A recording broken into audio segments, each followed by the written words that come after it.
योगी कथामृत पहला अध्याय। मेरे माता पिता एवं मेरा बचपन। परम सत्य की खोज और उसके साथ जुड़ा गुरु शिष्य संबंध प्राचीन काल से ही भारतीय संस्कृति की विशेषता रही है। इस खोज के मेरे अपने मार्ग ने मुझे एक भगवत स्वरूप सिद्ध पुरुष के पास पहुंचा दिया, जिनका सुघड़ जीवन युग युगांतर का आदर्श बनने के लिए ही तराशा हुआ था। वे उन महान विभूतियों में से एक थे जो भारत का सच्चा वैभव रहे हैं। ऐसे सिद्ध पुरुषों ने ही हर पीढ़ी में अवतरित होकर अपने देश को प्राचीन मिस्र यानी इजिप्ट एवं बेबीलोन के समान दुर्गति को प्राप्त होने से बचाया है। मुझे याद आता है, मेरे शैशव काल में पिछले जन्म की घटनाओं की स्मृतियां मेरे स्मृति पटल पर उभर रही थीं। तथापि ये स्मृतियां उन घटनाओं के घटित होने के क्रम के अनुसार नहीं थीं। बहुत पहले के एक जन्म की स्पष्ट स्मृतियां मुझ में जागती थीं, जब मैं हिमालय में रहने वाला एक योगी था।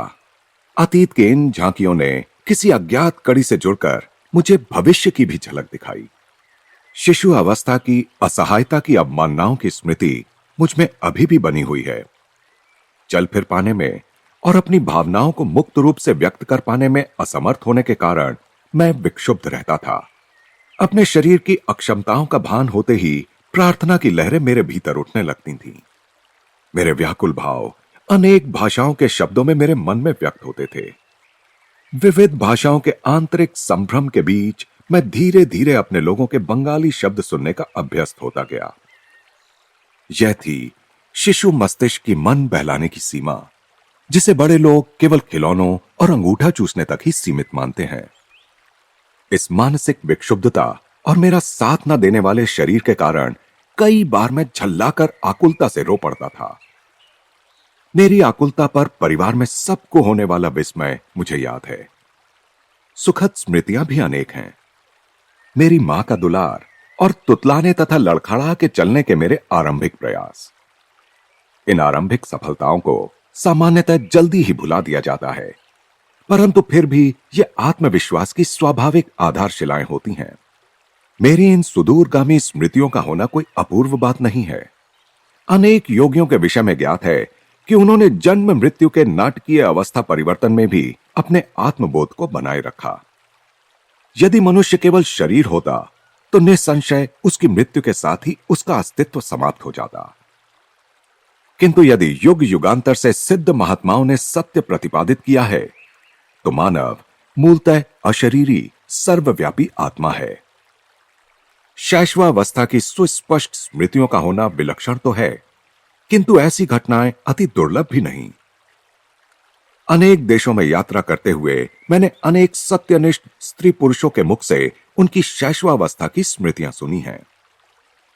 मेरा जन्म पूर्वोत्तर भारत में हिमालय पर्वत श्रेणी के निकट स्थित गोरखपुर में 5 जनवरी 1893 ईस्वी को हुआ था। वहीं मेरे जीवन के पहले 8 वर्ष व्यतीत हुए थे। हम 8 बच्चे थे, 4 भाई और 4 बहनें। मैं मुकुंदलाल घोष भाइयों में दूसरा और माता पिता की चौथी संतान था। मेरे माता पिता बंगाली क्षत्रिय थे। दोनों ही संत प्रकृति के थे।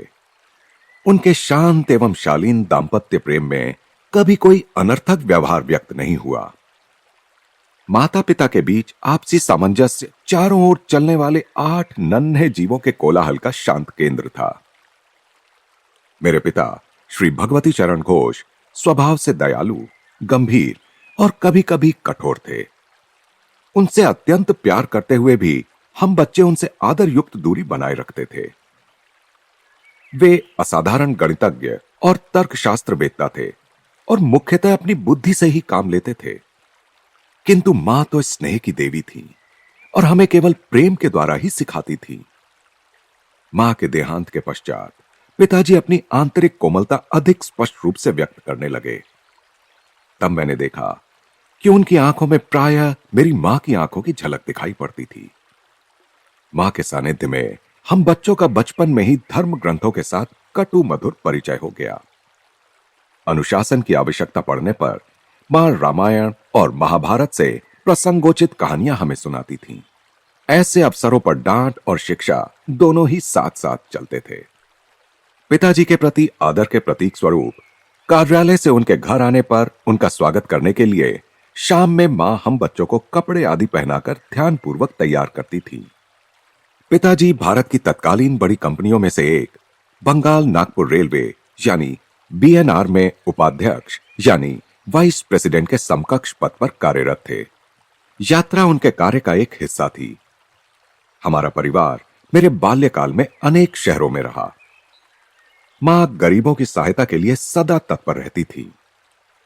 पिताजी भी इस मामले में करुणापूर्ण दृष्टिकोण रखते थे, परंतु अपनी आर्थिक सीमा के अंदर ही व्यय करना पसंद करते थे। एक बार 15 दिनों में मां ने गरीबों को खिलाने में पिताजी की मासिक आय से अधिक रकम खर्च कर दी। इस पर पिताजी ने मां से कहा, मैं तुमसे केवल इतना ही कहना चाहता हूं कि कृपा करके अपना दान धर्म उचित सीमा के अंदर करो। मां को अपने पति की यह सौम्य उलाहना भी व्यथाजनक लगी। बच्चों को किसी प्रकार के मतभेद का कोई आभास दिए बिना मां ने एक घोड़ा गाड़ी मंगवाई। नमस्कार, मैं अपने मायके जा रही हूं। प्राचीन धमकी। हम लोग चकित होकर विलाप करने लगे। उसी समय संयोगवश हमारे मामा वहां आ गए। उन्होंने पिताजी के कान में फुसफुसाकर धीरे से कोई परामर्श दिया। निसंशय सदियों से चला आ रहा कोई उपाय। पिताजी के कुछ संधिजनक स्पष्टीकरण के बाद मां ने खुशी खुशी घोड़ा गाड़ी लौटा दी। अपने माता पिता के बीच मेरे द्वारा देखे गए एकमात्र विवाद का इस प्रकार अंत हुआ। परंतु एक विशेष संवाद मुझे याद आता है। कृपया अभी अभी घर पर आई एक असहाय महिला को देने के लिए मुझे 10 रुपए दीजिए। मां की मुस्कुराहट में मनाने की अपनी एक शक्ति थी। 10 किस लिए? 1 रुपया काफी है। पिताजी ने इसके साथ एक औचित्य समर्थन भी जोड़ दिया। जब मेरे पिताजी और दादा दादी की अचानक मृत्यु हो गई, तब मैंने गरीबी को पहली बार अनुभव किया। मीलों चलकर स्कूल जाने से पहले मेरा नाश्ता होता था केवल एक छोटा केला। कॉलेज पहुंचने तक मेरी अवस्था इतनी बुरी हो गई कि मैंने एक धनी न्यायाधीश से मासिक 1 रुपए की सहायता के लिए प्रार्थना की। उसने यह कहते हुए मना कर दिया कि 1 रुपया भी मूल्यवान होता है। मां के हृदय से तत्काल तर्क उभरा, उस 1 रुपए के मना किए जाने की आपको कितनी कड़वी याद है। क्या आप चाहते हैं कि यह महिला भी आपके द्वारा इन 10 रुपयों को मना किए जाने की वैसी ही दुखद स्मृति अपने मन में रखे जिनकी उसे तीव्र आवश्यकता है? तुम जीती। पराभूत पति की सनातन भाव भंगिमा के साथ पिताजी ने अपना बटुआ खोला और कहा, यह लो 10 रुपए का नोट। उस महिला को यह मेरी शुभकामनाओं सहित दे दो। किसी भी नए प्रस्ताव पर पहले नहीं कह देना पिताजी का स्वभाव था। इतनी सहजता से मां की सहानुभूति जगाने वाली उस अपरिचिता के प्रति पिताजी का रवैया उनकी स्वभावगत सतर्कता का एक उदाहरण था। तत्क्षण कोई बात स्वीकार कर लेने में अनिच्छा वस्तुतः सोच विचार के बाद निर्णय के सिद्धांत का पालन मात्र है। मैंने सदा ही देखा कि पिताजी उचित और संतुलित निर्णय लेते थे। यदि मैं अपने अनेकानेक अनुरोधों के पक्ष में 1-2 अच्छे तर्क प्रस्तुत कर देता तो वे सदा ही मेरी इच्छा पूरी कर देते, चाहे वह इच्छा छुट्टियों में भ्रमण यात्रा की हो या नई मोटरसाइकिल की। अपने बच्चों के बाल्यकाल में पिताजी अनुशासन में उनके साथ दृढ़ता बरतते थे, परंतु स्वयं किसी वैरागी की तरह सरल सात्विक जीवन व्यतीत करते थे। उदाहरणार्थ, वे कभी थिएटर नहीं गए, बल्कि विभिन्न आध्यात्मिक साधनाओं में और भगवत गीता पढ़ने में ही उन्हें आनंद आता था। उन्होंने सारे सुखोपभोगों का त्याग कर दिया था, यहां तक कि वे जूतों की एक जोड़ी का भी तब तक प्रयोग करते थे जब तक कि वह बिल्कुल ही प्रयोग न करने योग्य न हो जाए। मोटर कारें साधारण चलन में आ जाने के बाद उनके बेटों ने कारें खरीद लीं, परंतु पिताजी प्रतिदिन अपने ऑफिस जाने के लिए ट्राम गाड़ी की सवारी में ही संतुष्ट रहे। सत्ता या वर्चस्व प्राप्त करने के लिए धन संचय करने में पिताजी को कोई रुचि नहीं थी। कोलकाता अर्बन बैंक का गठन करने के बाद स्वयं अपने लाभ के लिए उसके शेयर रखने से उन्होंने इनकार कर दिया। उनकी इच्छा तो अपने अतिरिक्त समय में केवल अपने नागरिक कर्तव्य का निर्वाह करने की थी। पिताजी के पेंशन लेकर सेवानिवृत्त होने के कई वर्षों बाद बंगाल नागपुर रेलवे के बही खातों की जांच करने के लिए इंग्लैंड से एक अकाउंटेंट महोदय भारत आए। विस्मित जांच अधिकारी ने देखा कि पिताजी ने उचित समय पर अदा न किए गए किसी बोनस के लिए कभी कोई आवेदन नहीं किया था। उन्होंने कंपनी को बताया, इन्होंने अकेले 3 आदमियों के बराबर काम किया है। पिछली क्षतिपूर्ति स्वरूप इनका 1,25,000 रुपया कंपनी से निकलता है। कंपनी के कोषाध्यक्ष ने उक्त रकम का चेक पिताजी को भेज दिया, पर मेरे पिताजी ने इस घटना को इतना नगण्य माना कि वे परिवार को इसकी सूचना देना भी भूल गए। बहुत बाद में मेरे सबसे छोटे भाई विष्णु ने बैंक द्वारा दिए गए विवरण में इतनी बड़ी धनराशि जमा देखकर पिताजी से इसके बारे में पूछा था। भौतिक लाभ में इतना उल्लसित क्यों हो? पिताजी ने कहा, संभाव को जिसने अपना लक्ष्य बना लिया हो वह ना तो किसी लाभ से उल्लसित होता है, ना ही किसी हानि से दुखी। वह जानता है कि मनुष्य इस संसार में खाली हाथ आता है और खाली हाथ ही जाता है। अपने वैवाहिक जीवन में पदार्पण करने के शीघ्र बाद ही मेरे माता पिता एक महान गुरु बनारस के लाहिड़ी महाशय के शिष्य हो गए। इस संपर्क से पिताजी के पहले से ही विरक्त स्वभाव को और बल मिला। मां ने एक बार मेरी सबसे बड़ी बहन रोमा को एक उल्लेखनीय बात बताई।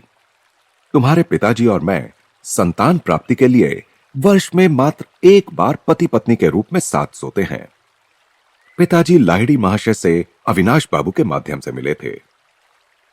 अविनाश बाबू बंगाल नागपुर रेलवे के एक कर्मचारी थे। गोरखपुर में मेरे बचपन में अविनाश बाबू मुझे अनेक भारतीय संतों की मन को तल्लीन कर देने वाली कहानियां सुनाया करते थे। वे सदा अपने गुरु की श्रेष्ठतर महिमा के विषय में श्रद्धा पूर्वक कुछ ना कुछ कहकर ही अपनी कहानी समाप्त करते थे। तुमने कभी सुना है किन असाधारण परिस्थितियों में तुम्हारे पिताजी लाहिड़ी महाशय के शिष्य बने थे?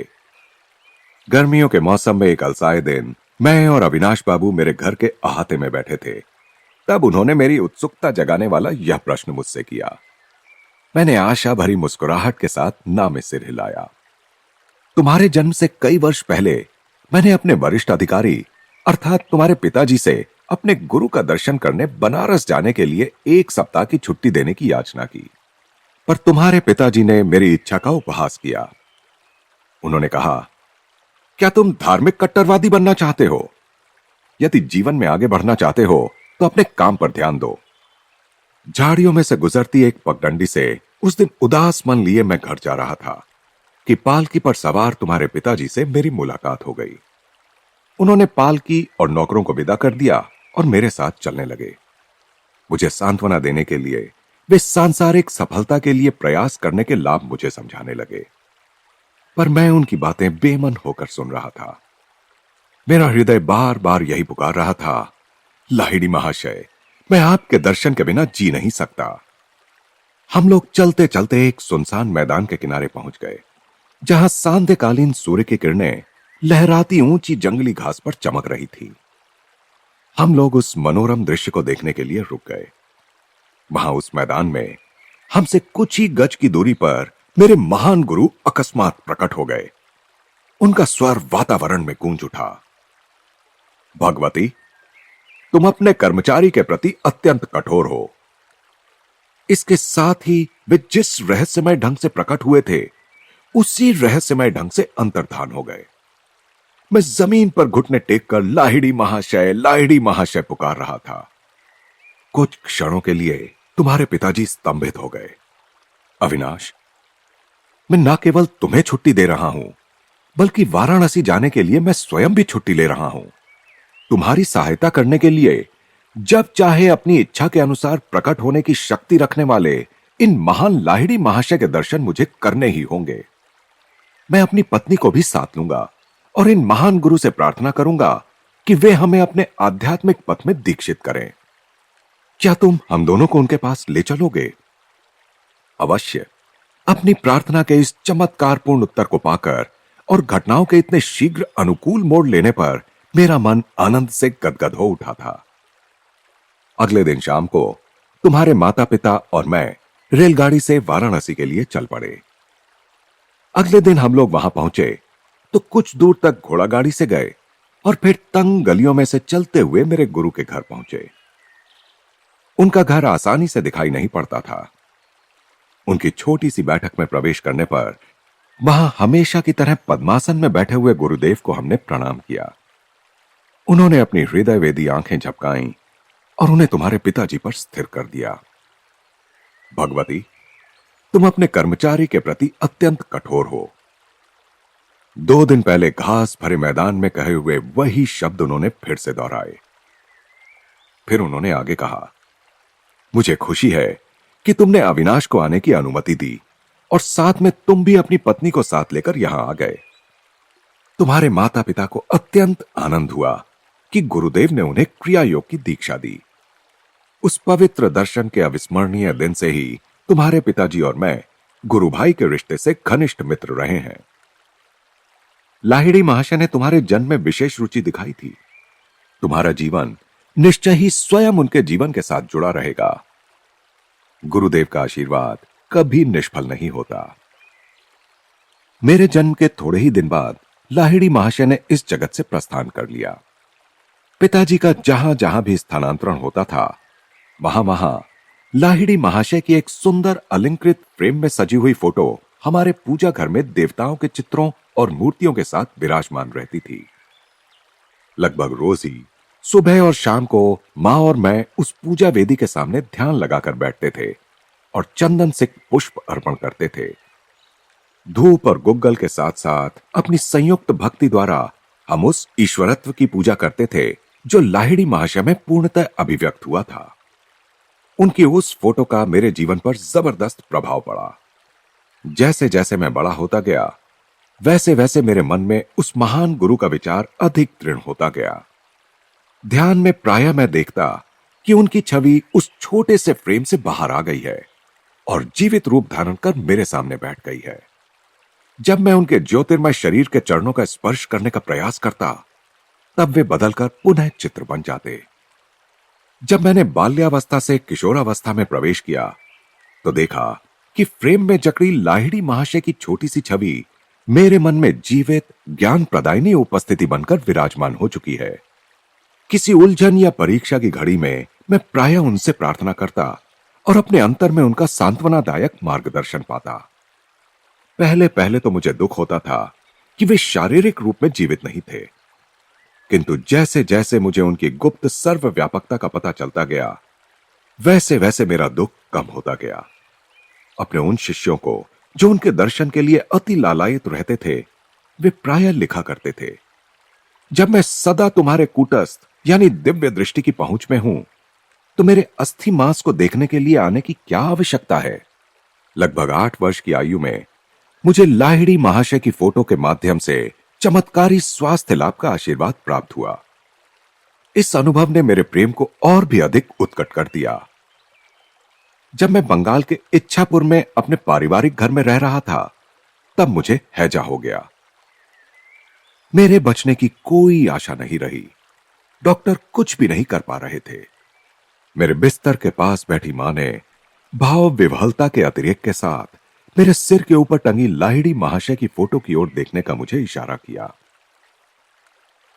उन्हें मन ही मन प्रणाम करो। वे जानती थीं कि प्रणाम करने के लिए हाथ उठाने की शक्ति मुझ में नहीं बची थी। यदि तुम सचमुच अपनी भक्ति प्रकट करोगे और अपने अंतर में उनका चरण स्पर्श करोगे, तो तुम्हें जीवन दान मिल जाएगा। मैंने उनकी फोटो की ओर देखा तो वहां आंखें चौंधियाने वाला प्रखर प्रकाश दिखाई पड़ा, जिसने मेरे शरीर और पूरे कमरे को अपने में समा लिया। मेरी मिचलाहट और अन्य अनियंत्रणीय लक्षण समाप्त हो गए। मैं स्वस्थ हो गया। तत्क्षण ही मुझ में इतनी शक्ति आ गई कि अपने गुरु में अपार श्रद्धा रखने वाली मां का मैंने झुककर चरण स्पर्श किया। मां बार बार उस छोटी सी फोटो पर अपना माथा टेक रही थी। हे सर्वव्यापी गुरुदेव, मैं आपकी कृतज्ञ हूं कि आपके आलोक ने मेरे पुत्र को अच्छा कर दिया। मैं समझ गया कि उन्होंने भी उस तेजोमय ज्योति का दर्शन किया था, जिसकी महिमा से मैं उस साधारणतया प्राण घातक साबित होने वाली बीमारी से एकाएक अच्छा हो गया था। मेरे पास जो कुछ भी अनमोल चीजें हैं, उनमें एक वह फोटो भी है। स्वयं लाहिड़ी महाशय द्वारा पिताजी को दी गई यह फोटो एक पवित्र स्पंदन से युक्त है। इस फोटो के पीछे भी एक चमत्कारिक कहानी है। मैंने यह कहानी पिताजी के गुरु भाई काली कुमार राय से सुनी थी। ऐसा प्रतीत होता है कि लाहिड़ी महाशय को अपनी फोटो खिंचवाना अच्छा नहीं लगता था, एक बार उनके विरोध के बावजूद उनकी और उनके कई शिष्यों की, जिनमें कालीकुमार राय भी शामिल थे, एक सामूहिक फोटो खींची गई।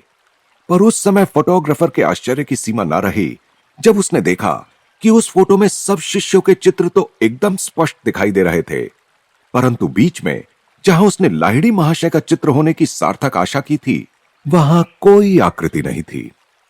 वह स्थान बिल्कुल खाली था। इस विस्मयकारी घटना पर खूब चर्चा हुई। एक शिष्य गंगाधर बाबू ने, जो एक कुशल फोटोग्राफर थे, डींग मारी कि लाहिड़ी महाशय चाहे जो कर ले, वे उनकी फोटो अवश्य खींच सकते हैं। अगले दिन प्रातःकाल जब गुरुदेव लकड़ी की बेंच पर पद्मासन में बैठे थे और उनके पीछे एक कपड़े का पर्दा भी लगा दिया गया था, तब गंगाधर बाबू अपने साथ सामान के साथ वहां पहुंच गए। सफलता के लिए सारी सावधानियां बरतते हुए उन्होंने उत्कंठापूर्वक 12 फोटो खींची, किंतु शीघ्र ही उन्हें दिखाई पड़ा कि हर प्लेट पर लकड़ी की बेंच और पर्दे का चित्र तो स्पष्ट है, पर गुरुदेव की आकृति का पुनः कहीं पता नहीं। गंगाधर बाबू का अभिमान चूर चूर हो गया। अश्रु बहाते हुए वे दौड़े दौड़े लाहिड़ी महाशय के पास पहुंचे। कई घंटों के बाद लाहिड़ी महाशय ने इस सार गर्भित वाक्य के साथ अपना मौन तोड़ा, मैं ब्रह्म हूं। क्या तुम्हारा कैमरा सर्वव्यापी अगोचर का चित्र खींच सकता है? गंगाधर बाबू ने कहा, मैं देख रहा हूं कि नहीं खींच सकता, परंतु हे सर्वज्ञ गुरुदेव, आपके देह मंदिर की एक फोटो प्राप्त करने की बहुत इच्छा है। मेरी दृष्टि संकुचित रही है। आज तक मैं यह नहीं समझ पाया था कि आप में ब्रह्म पूर्ण रूप से वास करता है। फिर कल सुबह आओ, मैं तुम्हारे कैमरे के सामने बैठकर फोटो खिंचवा लूंगा। पुनः फोटोग्राफर ने अपना कैमरा फोकस किया। इस बार अगोचर रहस्यमयता के आवरण से रहित उस पवित्र महापुरुष की आकृति प्लेट पर स्पष्ट रूप से उभर आई। गुरुदेव ने इसके बाद कभी अपनी कोई फोटो नहीं खिंचवाई, कम से कम मैंने नहीं देखी। वही फोटो इस पुस्तक में छपी है। सांचे में ढली लाहिड़ी महाशय की मुखाकृति से कुछ पता नहीं चल पाता कि वे किस कुल वंश के थे। उनकी रहस्यमय मुस्कान में ईश्वर साक्षात्कार के आनंद की कुछ कुछ झलक दिखाई देती है। बाह्य जगत में नाम मात्र की रुचि का संकेत देती उनकी अर्धोन्मीलित आंखें आंतरिक परमानंद का संकेत करती हुई आधी बंद भी हैं। इस जगत के क्षुद्र प्रलोभनों से अलिप्त वे आध्यात्मिक सहायता के लिए अपने पास आने वाले जिज्ञासुओं की आध्यात्मिक समस्याओं के प्रति सतत पूर्ण जागरूक रहते थे। गुरुदेव के चित्र की महिमा से स्वास्थ्य लाभ करने के थोड़े दिन बाद ही मुझे एक प्रभावकारी दिव्य दर्शन हुआ। एक दिन प्रातः अपने बिछौने पर बैठा मैं एक गहन दिवा स्वप्न में डूब गया। बंद आंखों के अंधकार के पीछे क्या है, यह अनुसंधानात्मक विचार बड़े वेग से मेरे मन में उभर आया। तत्क्षण ही मेरी अंतर्दृष्टि के सामने प्रखर प्रकाश कौंध गया। मेरे ललाट में विस्तीर्ण दीप्तिमान पट पर पर्वत गुफाओं में ध्यानस्थ बैठे संतों की आकृतियां छोटे छोटे चलचित्रों की भांति प्रकट होने लगीं। आप लोग कौन हैं? मैंने उच्च स्वर में पूछा। हम हिमालय के योगी हैं। इस दिव्य उत्तर का आनंद वर्णनातीत था। मेरा हृदय पुलकित हो उठा। मैं भी हिमालय में आकर आपके जैसा बनना चाहता हूं। दृश्य अंतर्धान हो गया, परंतु रजत किरणें मंडलाकार में अनंत की ओर विस्तृत होती गईं। यह अद्भुत आलोक क्या है? मैं ईश्वर हूं, मैं प्रकाश हूं। यह ध्वनि बादलों की सौम्य बुदबुदाहट जैसी थी। मैं आपके साथ एकाकार होना चाहता हूं। यद्यपि वह ईश्वरीय आनंद क्रमशः क्षीण होता गया, पर उससे मैं ब्रह्म की स्थायी खोज की विरासत प्राप्त करने में सफल हुआ। ईश्वर शाश्वत नित्य नवीन आनंद है। यह स्मृति मेरे हृदय पटल पर इस अनुभव के बाद लंबे समय तक बनी रही। बचपन की एक अन्य स्मृति असाधारण है और उल्लेखनीय भी है, क्योंकि उसका चिन्ह आज भी मेरे हाथ पर है। एक दिन प्रातः समय मैं और मेरी बड़ी बहन उमा अपने गोरखपुर के घर के अहाते में नीम के पेड़ के नीचे बैठे थे। आसपास के तोतों को नीम के पके फल खाते में निहार रहा था और बीच में जो समय मिलता उसमें उमा दीदी मुझे बंगाली की पहली पुस्तक पढ़ने में मदद कर रही थी। उमा दीदी ने अपने पैर पर फोड़ा होने की बात बताई और वो उस पर लगाने के लिए मरहम की एक डिबिया ले आई। मैंने उसमें से थोड़ा मरहम लेकर अपने हाथ पर लगा लिया। तुम निरोग हाथ पर मरहम क्यों लगा रहे हो? बात ऐसी है दीदी, मुझे लग रहा है कि कल मुझे यहां फोड़ा होने वाला है। चल, झूठा कहीं का। दीदी, जब तक तुम कल सुबह क्या होता है यह देख नहीं लेती, तब तक मुझे झूठा नहीं कह सकती। मुझे क्रोध आ गया। उमा पर उसका कोई असर नहीं पड़ा और उसने 3 बार अपने व्यंग्य को दोहराया। एक दृढ़ निश्चय मेरी आवाज में ध्वनित होने लगा जब मैंने धीरे धीरे कहना शुरू किया। मैं अपनी इच्छा शक्ति के बल के साथ कहता हूं कि कल मेरे हाथ पर इसी जगह काफी बड़ा फोड़ा निकल आएगा और तुम्हारा फोड़ा सूजकर दुगना हो जाएगा। सुबह मेरे हाथ पर एक बहुत बड़ा फोड़ा निकल आया और उमा का फोड़ा आकार में दुगना हो गया। मेरी बहन चीखती हुई मां के पास भागी। मां, मुकुंद जादू टोना करना सीख गया है। मां ने गंभीर होकर मुझसे कहा कि हानि करने के लिए मैं शब्द शक्ति का प्रयोग कभी ना करूं। मैंने मां का वह उपदेश सदा ही याद रखा है और उसका पालन किया है। मेरे फोड़े का इलाज चीरे से हुआ। डॉक्टर के चीरे से बना चिन्ह आज भी मौजूद है। मेरे दाहिने हाथ पर मनुष्य के शब्द की शक्ति का नित्य स्मरण दिलाता हुआ यह चिन्ह स्मारक के रूप में विद्यमान है। गहरी एकाग्रता के साथ उमा को कहे गए उन साधारण एवं प्रकटतः हानि रहित प्रतीत होने वाले शब्दों में बम के सदृश विस्फोट कर निश्चित परिणाम उत्पन्न करने की, यद्यपि परिणाम हानिकर थे, पर्याप्त शक्ति निहित थी।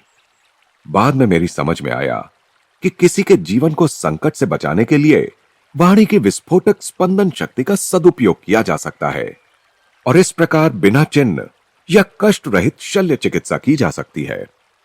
हमारा परिवार पंजाब के लाहौर शहर में स्थानांतरित हुआ।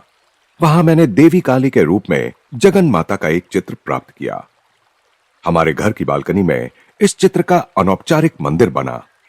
मेरे मन में अनायास ही यह निश्चित विश्वास पैदा हो गया कि उस पवित्र स्थान पर की गई मेरी किसी भी प्रार्थना को पूर्ति का ताज पहना दिया जाएगा। एक दिन वहां उमा के साथ खड़े होकर मैं 2 लड़कों को 2 घरों की छतों पर पतंग उड़ाते देख रहा था। इन दोनों घरों और हमारे घर के बीच एक बहुत ही संकरी गली थी। तुम आज इतने चुप क्यों हो? उमा ने खेल खेल में मुझे धक्का देकर पूछा। मैं यह सोच रहा हूं कि कितनी अद्भुत बात है कि मैं जो भी मांगता हूं जगन माता मुझे दे देती हैं। मैं समझती हूं वह तुम्हें वे दोनों पतंगे भी दे देंगी। मेरी बहन उपहास की हंसी हंसते हुए बोली। क्यों नहीं? मैंने उन पतंगों को पाने के लिए मौन प्रार्थना शुरू कर दी। भारत में धागों पर मांझा यानी गोंद और शीशे का चूर्ण लगाकर पतंगों का खेल खेला जाता है। प्रत्येक पतंग उड़ाने वाला अपने प्रतिद्वंद्वी की पतंग काटने का प्रयास करता है। कटी हुई पतंग छतों के ऊपर से जाती है, तब उसे पकड़ने में बड़ा मजा आता है। उमा और मैं ऐसी बालकनी में खड़े थे जिसके ऊपर छत थी और दोनों ओर दीवारें भी थीं। इसलिए किसी कटी पतंग का हमारे हाथ आना असंभव प्रतीत होता था, क्योंकि स्वाभाविक तौर पर उसका धागा छत के ऊपर ही लटकता हुआ आगे निकल जाता। गली के उस पार पतंग उड़ाने वालों ने अपना खेल शुरू किया।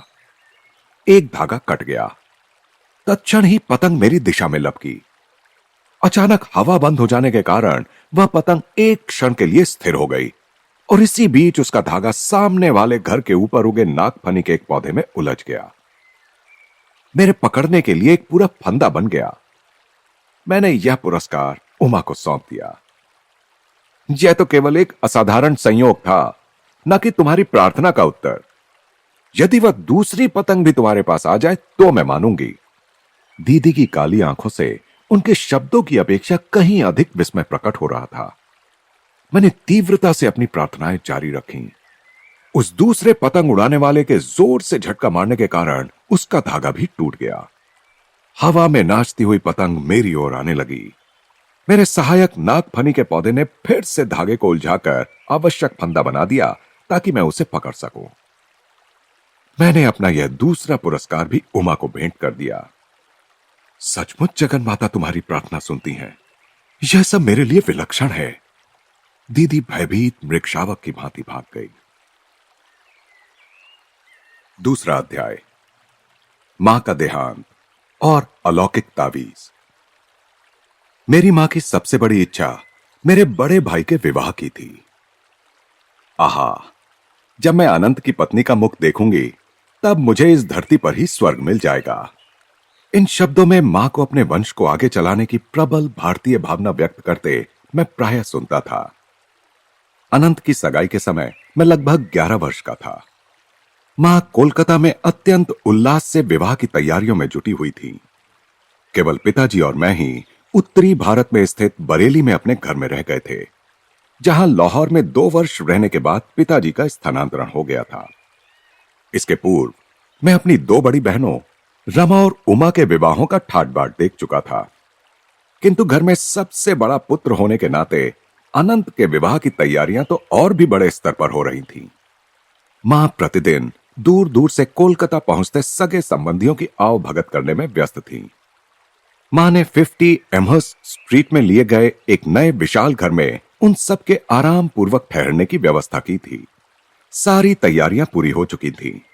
विवाह भोज के लिए नानाविध व्यंजन, बारात के साथ अनंत को ले जाने के लिए पालकी, रंग बिरंगी बत्तियों की कतारें, गत्ते के विशालकाय हाथी और ऊंट, अंग्रेजी, स्कॉटिश और हिंदुस्तानी बैंड बाजे, पेशेवर गायक तथा नर्तक, विवाह विधि संपन्न कराने के लिए पंडित पुरोहित, सब कुछ तैयार था। मंगलोत्सव के उत्साह से भरे हुए पिताजी और मैं समय पर विवाह के लिए पहुंचने का विचार कर रहे थे, परंतु उस शुभ दिन से थोड़े ही पहले मैंने एक अमंगल सूचक दृश्य ध्यान में देखा। यह बरेली में अर्धरात्रि के समय था। मैं पिताजी के साथ अपने बंगले के बरामदे में सोया हुआ था।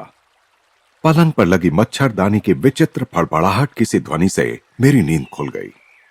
पतली मच्छरदानी के पर्दे खुल गए और मुझे अपनी प्रिय मां दिखाई पड़ी। अपने पिताजी को जगाओ। मां की आवाज केवल एक फुसफुसाहट की तरह लगी। आज ही भोर को 4 बजे यहां से चलने वाली पहली गाड़ी पकड़ो। यदि मुझे देखना चाहते हो तो जल्दी करो। इसके बाद वह छाया मूर्ति अदृश्य हो गई। पिताजी, पिताजी, मां प्राण त्याग रही हैं। मेरे आर्त स्वर में व्याप्त भयाकुलता ने उन्हें तत्क्षण जगा दिया। सुबकते हुए मैंने उन्हें सारी घटना सुना दी। अपने स्वभाव के अनुसार इस स्थिति को अस्वीकार करते हुए उन्होंने मुझसे कहा, चिंता की कोई बात नहीं, यह तुम्हारे मन का भ्रम मात्र है। तुम्हारी मां बिल्कुल ठीक है। यदि कोई दुखद समाचार मिल ही गया तो हम लोग कल चल पड़ेंगे। यदि आप अभी तुरंत नहीं चले तो अपने आप को आप कभी क्षमा नहीं कर पाएंगे। तीव्र व्यथा के कारण मेरे मुंह से ये शब्द भी निकल पड़े, और ना ही मैं आपको कभी क्षमा करूंगा। विषादपूर्ण प्रातःकाल स्पष्ट संदेश लेकर आया। मां गंभीर रूप से अस्वस्थ, विवाह स्थगित, तुरंत आइए। पिताजी और मैं हतबुद्धि होकर निकल पड़े। रास्ते में जहां गाड़ी बदलनी पड़ती थी वहां मेरे एक चाचा हम लोगों से मिले। आकार में बड़ी बड़ी होती जाती एक रेलगाड़ी वज्र गर्जन के साथ हमारी ओर आ रही थी। आंतरिक क्षुब्धता के कारण अपने आप को गाड़ी के आगे झोंक देने का निश्चय अचानक मेरे मन में उठा। मुझे लगा कि मां की छत्र छाया से वंचित हो जाने के बाद अब अचानक पूर्णतः उजड़ गए इस संसार को सहने की क्षमता मुझ में नहीं है। मैं मां से इस संसार में सबसे प्रिय मित्र के रूप में प्यार करता था। उनके सांत्वनादायक काले नयन बचपन की छोटी छोटी व्यथा वेदनाओं के समय मेरा एकमात्र आश्रय थे। क्या मां अभी तक जीवित हैं? चाचा से एक अंतिम प्रश्न करने के लिए मैं रुक गया। चाचा को मेरे चेहरे पर छाई अधीरता को भांप लेने में तनिक भी देर नहीं लगी। निसंशय वे जीवित हैं, पर मुझे उन पर थोड़ा भी विश्वास नहीं हुआ। हम कोलकाता में घर पहुंचे तो हमें मृत्यु के अचेतन करने वाले रहस्य का सामना करना पड़ा। मैं मृत प्राय सा होकर गिर पड़ा। किसी प्रकार की सांत्वना को मेरे हृदय का स्पर्श भी कर पाने के लिए कई वर्ष लग गए। मेरी आर्त पुकारों ने साक्षात स्वर्ग के द्वारों को हिला दिया। आखिर जगत जननी को आना ही पड़ा। उनके स्नेह स्निग्ध शब्दों ने मेरे रिश्ते घावों को भर दिया। वह मैं ही थी जिसने जन्म जन्मांतर में अनेक माताओं की स्नेह वत्सलता के माध्यम से तुम्हारी देखभाल की। खोए हुए जिन 2 सुंदर काले नयनों को तुम ढूंढ रहे हो, उन्हें मेरी आंखों में देखो। परम प्रिय मां के श्राद्ध कर्म के बाद शीघ्र ही पिताजी और मैं बरेली लौट आए। अतीत की स्मृति में प्रतिदिन भोर में ही मैं अपने बंगले के सामने स्थित नरम हरित स्वर्णिम हरियाली को छाया देते खड़े पारिजात वृक्ष की दुखार्त होकर तीर्थ यात्रा करता। कभी कभी काव्य में क्षणों में मैं सोचता था कि पारिजात के श्वेत पुष्प अपनी अंतर्जात भक्ति से हरित तृण वेदी पर अपने आप को बिखेर रहे हैं। ओस बिंदुओं के साथ अपने अश्रु बिंदुओं को मिलाते हुए मैं प्रायः ऊषा से लोकोत्तर अलौकिक प्रकाश निकलता देखा करता। ईश्वर को पाने की तीव्र कसक से मैं तड़प उठता। हिमालय चले जाने की प्रबल इच्छा मुझ में जाग उठी। मेरे एक चचेरे भाई हिमालय की पावन पर्वत श्रेणियों की यात्रा कर हमारे यहां बरेली आए। योगियों और स्वामियों के उस उच्च पर्वत निवास स्थान की कहानियां मैंने उनसे उत्सुकता पूर्वक सुनी। चलो हिमालय भाग चलें। यह प्रस्ताव एक दिन मैंने बरेली में अपने मकान मालिक के पुत्र द्वारका प्रसाद के समक्ष रखा, परंतु वह ऐसे विचारों से सहमत नहीं था। उसने मेरे इस विचार से मेरे बड़े भाई को अवगत करा दिया, जो उसी समय पिताजी से मिलने के लिए वहां आए थे। एक छोटे बच्चे की इस अव्यावहारिक योजना को हंसकर टाल देने के बदले अनंत ने मेरा उपहास करने का निश्चय कर लिया। तुम्हारे गेरुए कपड़े कहां हैं? उनके बिना तो तुम स्वामी नहीं बन सकते। परंतु उनके इन शब्दों से मैं अबोधगम्य रूप से पुलकित हो उठा। उन शब्दों ने एक स्पष्ट चित्र मेरी दृष्टि के सामने खड़ा कर दिया कि मैं सन्यासी बनकर भारत भ्रमण कर रहा हूं।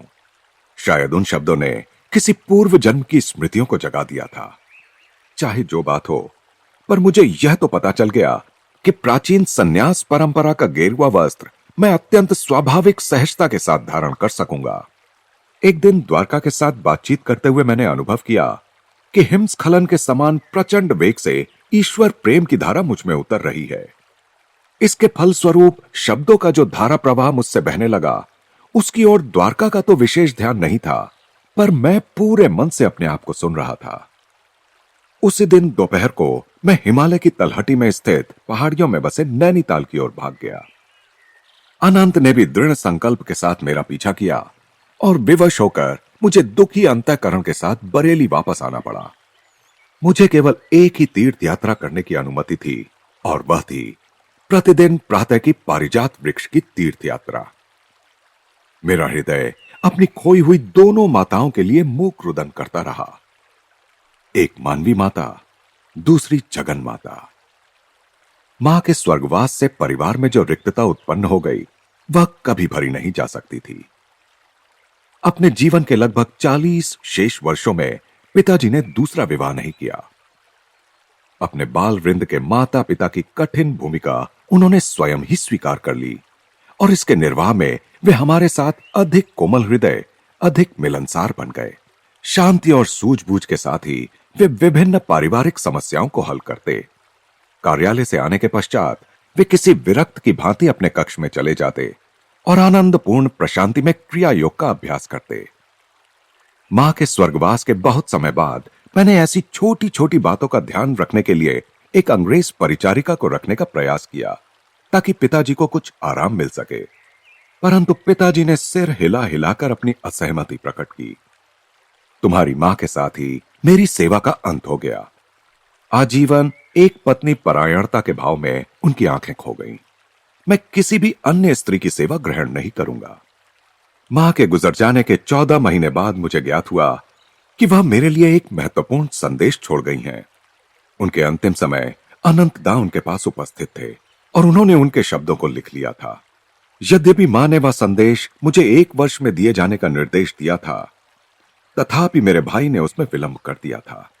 उन्हें शीघ्र ही मां द्वारा उनके लिए पसंद की हुई कन्या से विवाह करने के लिए बरेली से कोलकाता प्रस्थान करना था। एक दिन संध्या को उन्होंने मुझे अपने पास बुलाया। मुकुंद, तुम्हें यह विलक्षण समाचार देने में मैं आनाकानी करता रहा। उनके स्वर में विवशतापूर्ण समर्पण था। मुझे भय था कि इससे तुम्हारी गृह त्याग की इच्छा और भड़क उठेगी, परंतु तुम वैसे भी अभी प्रबल ईश्वर प्रेम से ओतप्रोत हो। अभी हाल ही में जब मैं तुम्हें हिमालय जाते हुए रास्ते से पकड़ लाया, तभी मैंने एक निश्चित संकल्प कर लिया। मुझे किसी भी परिस्थिति में अब अपना पवित्र वचन निभाने में देर नहीं करनी चाहिए। मेरे भाई ने मुझे एक छोटी सी डिबिया दी और मां का संदेश मुझे सुनाया। मां ने कहा था, मेरे प्रिय पुत्र मुकुंद, मेरे ये शब्द तुम्हारे लिए मेरा अंतिम आशीर्वाद हैं। अब वह समय आ गया है जब मुझे तुम्हारे जन्म के पश्चात घटी अलौकिक घटनाओं से तुम्हें अवगत करा देना चाहिए। जब तुम मेरी गोद में एक नन्हे से शिशु मात्र थे, तभी मुझे तुम्हारे निहित मार्ग का पता चल गया था। मैं तब तुम्हें वाराणसी में अपने गुरु के घर ले गई थी। वहां शिष्यों की भीड़ की ओट में लगभग छिपे हुए मैं ध्यानस्थ लाहिड़ी महाशय को कठिनता से देख पा रही थी। तुम्हें थपकियां देते देते मैं मन ही मन प्रार्थना करती जा रही थी कि गुरुदेव को वहां हमारी उपस्थिति का ज्ञान हो जाए और वे तुम्हें आशीर्वाद दें। जब मेरी मूक भक्तिपूर्ण प्रार्थना तीव्र हो गई, तब उन्होंने आंखें खोली और मुझे पास आने का इशारा किया। सभी लोगों ने मुझे रास्ता दिया। मैंने जाकर उन परम पवित्र चरण कमलों में अपना सिर रखा। लाहिड़ी महाशय ने तुम्हें अपनी गोद में ले लिया और आध्यात्मिक दीक्षा के रूप में तुम्हारे ललाट पर अपना हाथ रखा। छोटी मां, तुम्हारा पुत्र एक योगी होगा। एक आध्यात्मिक इंजन बनकर वह अनेक आत्माओं को ईश्वर के साम्राज्य में ले जाएगा। सर्वज्ञ गुरुदेव ने मेरी गुप्त प्रार्थना स्वीकार कर ली। यह देखकर मेरा हृदय आनंद से नाच उठा। तुम्हारे जन्म के कुछ पहले उन्होंने मुझे बताया था कि तुम उनके ही मार्ग पर चलोगे। मेरे पुत्र, बाद में तुम्हें हुए दिव्य आलोक के दर्शन का मुझे और तुम्हारी बड़ी बहन रमा को भी पता चल गया था, क्योंकि हम दोनों उस वक्त साथ के कमरे में तुम्हें अपनी शैया पर निश्चल बैठा देख रही थी। तुम्हारे छोटे से मुखमंडल पर तेज प्रकट हुआ था। जब तुम भगवान को खोजने के लिए हिमालय जाने की बात कर रहे थे, तब तुम्हारी आवाज में अत्यंत दृढ़ निश्चय ध्वनित हो रहा था। इन सब माध्यमों से मेरे पुत्र, मैं समझ गई थी कि तुम्हारा मार्ग सांसारिक महत्वाकांक्षाओं से दूर है। मेरे जीवन की एक अद्वितीय घटना ने तो इस पर निश्चितता की मुहर लगा दी। वही घटना आज मुझे मृत्युशैया से यह संदेश तुम्हें देने के लिए विवश कर रही है। यह घटना है पंजाब में एक साधु के दर्शन की। जब हमारा परिवार लाहौर में रहता था, तब एक दिन प्रातःकाल नौकर मेरे कमरे में आया। मालकिन, एक अजीब साधु द्वार पर आया है। कहता है कि उसे मुकुंद की मां से ही मिलना है। इन सीधे सरल शब्दों से मेरे भीतर कोई तार झंकृत हो उठा। मैं तुरंत साधु से मिलने बाहर गई। उनके चरणों में प्रणाम करते समय मैं समझ गई कि मेरे सामने कोई सच्चा सिद्ध पुरुष खड़ा है। उन्होंने कहा, माता, महान गुरुजन तुम्हें यह बता देना चाहते हैं कि इस पृथ्वी पर तुम्हारा वास अब अधिक दिन नहीं रहेगा। तुम्हारी अगली बीमारी तुम्हारे लिए अंतिम सिद्ध होगी। इसके पश्चात थोड़ी देर वे मौन रहे। उस मौन के दौरान मैंने कोई भय या संकट नहीं, बल्कि महान शांति अनुभव की।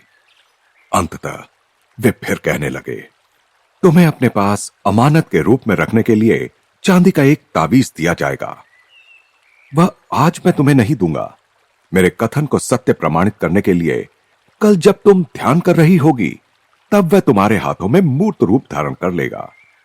जब तुम्हारे मृत्यु की घड़ी निकट आएगी, तब तुम्हें वह ताबीज अपने बड़े बेटे अनंत को देकर उसे बताना होगा कि 1 वर्ष तक वह उस ताबीज को अपने पास रखे और तत्पश्चात उसे तुम्हारे द्वितीय पुत्र को दे। महापुरुषों से प्राप्त उस ताबीज के मर्म को मुकुंद समझ लेगा। उसे वह ताबीज तब मिलना चाहिए जब वह सारी सांसारिक आशा आकांक्षाओं का परित्याग कर प्राणपण से ईश्वर की खोज करने के लिए प्रस्तुत हो रहा हो। जब वह ताबीज कुछ वर्षों तक उसके पास रह चुका होगा और जब उसका उद्देश्य पूरा हो चुका होगा, तब वह अपने आप अदृश्य हो जाएगा। गुप्त से अति गुप्त स्थान में भी वह रखा हो, तब भी वह जहां से आया था वहीं वापस चला जाएगा। मैंने उस साधु को भिक्षा अर्पण कर परम भक्तिभाव से नमन किया। भिक्षा ग्रहण न कर मुझे आशीर्वाद देकर वे चले गए। अगले दिन संध्या को जब मैं हाथ जोड़कर ध्यान में बैठी थी, तब चांदी का एक तावीज मेरी हथेलियों के बीच में प्रकट हो गया, जैसा साधु ने कहा था। उसके शीतल चिकने स्पर्श से मुझे उसके प्रकट होने का ज्ञान हो गया। मैंने 2 वर्षों से अधिक समय तक इसे सावधानी पूर्वक संभाल कर रखा और अब इसे अनंत के पास छोड़े जा रही हूं। मेरे लिए कोई शोक मत करना, क्योंकि मुझे मेरे गुरुदेव ईश्वर की गोद में पहुंचा देंगे। अच्छा मेरे बच्चे, अब मैं चलती हूं। जगन माता तेरी रक्षा करेंगी। तावीज मेरे हाथ में आते ही ज्ञान का उज्जवल प्रकाश मुझ पर छा गया। अनेक सुप्त स्मृतियां जाग उठीं। तावीज गोल, दिखने में कुछ विचित्र सा और प्राचीन लगता था। उस पर संस्कृत के अक्षर खुदे हुए थे। मैं समझ गया कि इस जन्म के जीवन पथ पर भी अदृश्य रूप से मेरा मार्गदर्शन करने वाले मेरे पूर्व जन्मों के गुरुओं ने इसे भेजा था। इसका एक और अधिक गहन अभिप्राय भी था, परंतु तावीज के भीतरी रहस्य का भेद खोल देना उचित नहीं होगा। मेरे जीवन की अत्यंत दुखद घटनाओं के बीच वह तावीज अंततः किस प्रकार अदृश्य हो गया और उसका अदृश्य होना किस प्रकार मेरे लिए गुरु लाभ का सूचक सिद्ध हुआ, इसका वर्णन इस प्रकरण में करने की आवश्यकता नहीं। किंतु हिमालय जाने की अपनी चेष्टाओं में बार बार असफल किया गया यह बालक तावीज के पंखों पर सवार होकर प्रतिदिन दूर दूर तक यात्रा कर लेता था। तीसरा अध्याय, द्विशरीरी संत। पिताजी, यदि मैं बिना किसी दबाव के घर लौटने का वचन दूं, तो क्या दर्शन यात्रा के लिए बनारस जा सकता हूं? मेरे यात्रा प्रेम में पिताजी शायद ही कभी बाधा बनते थे। मेरी किशोरावस्था में भी अनेक शहरों और तीर्थ स्थलों की यात्रा करने की अनुमति वे मुझे दे देते थे।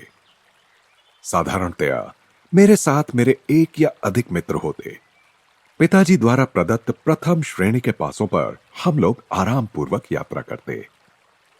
हमारे परिवार के खाना बदोश लोगों के लिए पिताजी का रेलवे अधिकारी का पद पूर्णतः संतोषप्रद था। पिताजी ने मेरे अनुरोध पर यथोचित विचार करने का वचन दिया।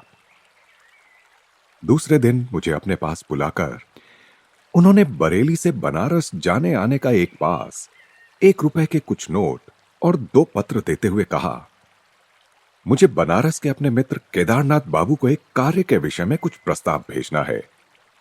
दुर्भाग्यवश उनके पते का कागज मैंने कहीं खो दिया है, परंतु मुझे विश्वास है कि हम दोनों के मित्र स्वामी प्रणवानंद की सहायता से तुम यह पत्र उन तक पहुंचा सकोगे। स्वामी जी मेरे गुरु भाई हैं। उन्होंने अति उन्नत आध्यात्मिक अवस्था प्राप्त कर ली है। उनके संग से तुम्हें भी लाभ होगा। यह दूसरा पत्र उन्हें तुम्हारा परिचय देगा। साथ में यह कहते हुए पिताजी की आंखें चमक उठीं। याद रखो, अब फिर कभी घर से नहीं भागना, समझे? अपनी 12 वर्ष की आयु के उत्साह के साथ मैं निकल पड़ा। यद्यपि समय ने नवीन दृश्यों और अपरिचित व्यक्तियों से मुझे मिलने वाले आनंद में अभी भी कोई कमी नहीं आने दी है।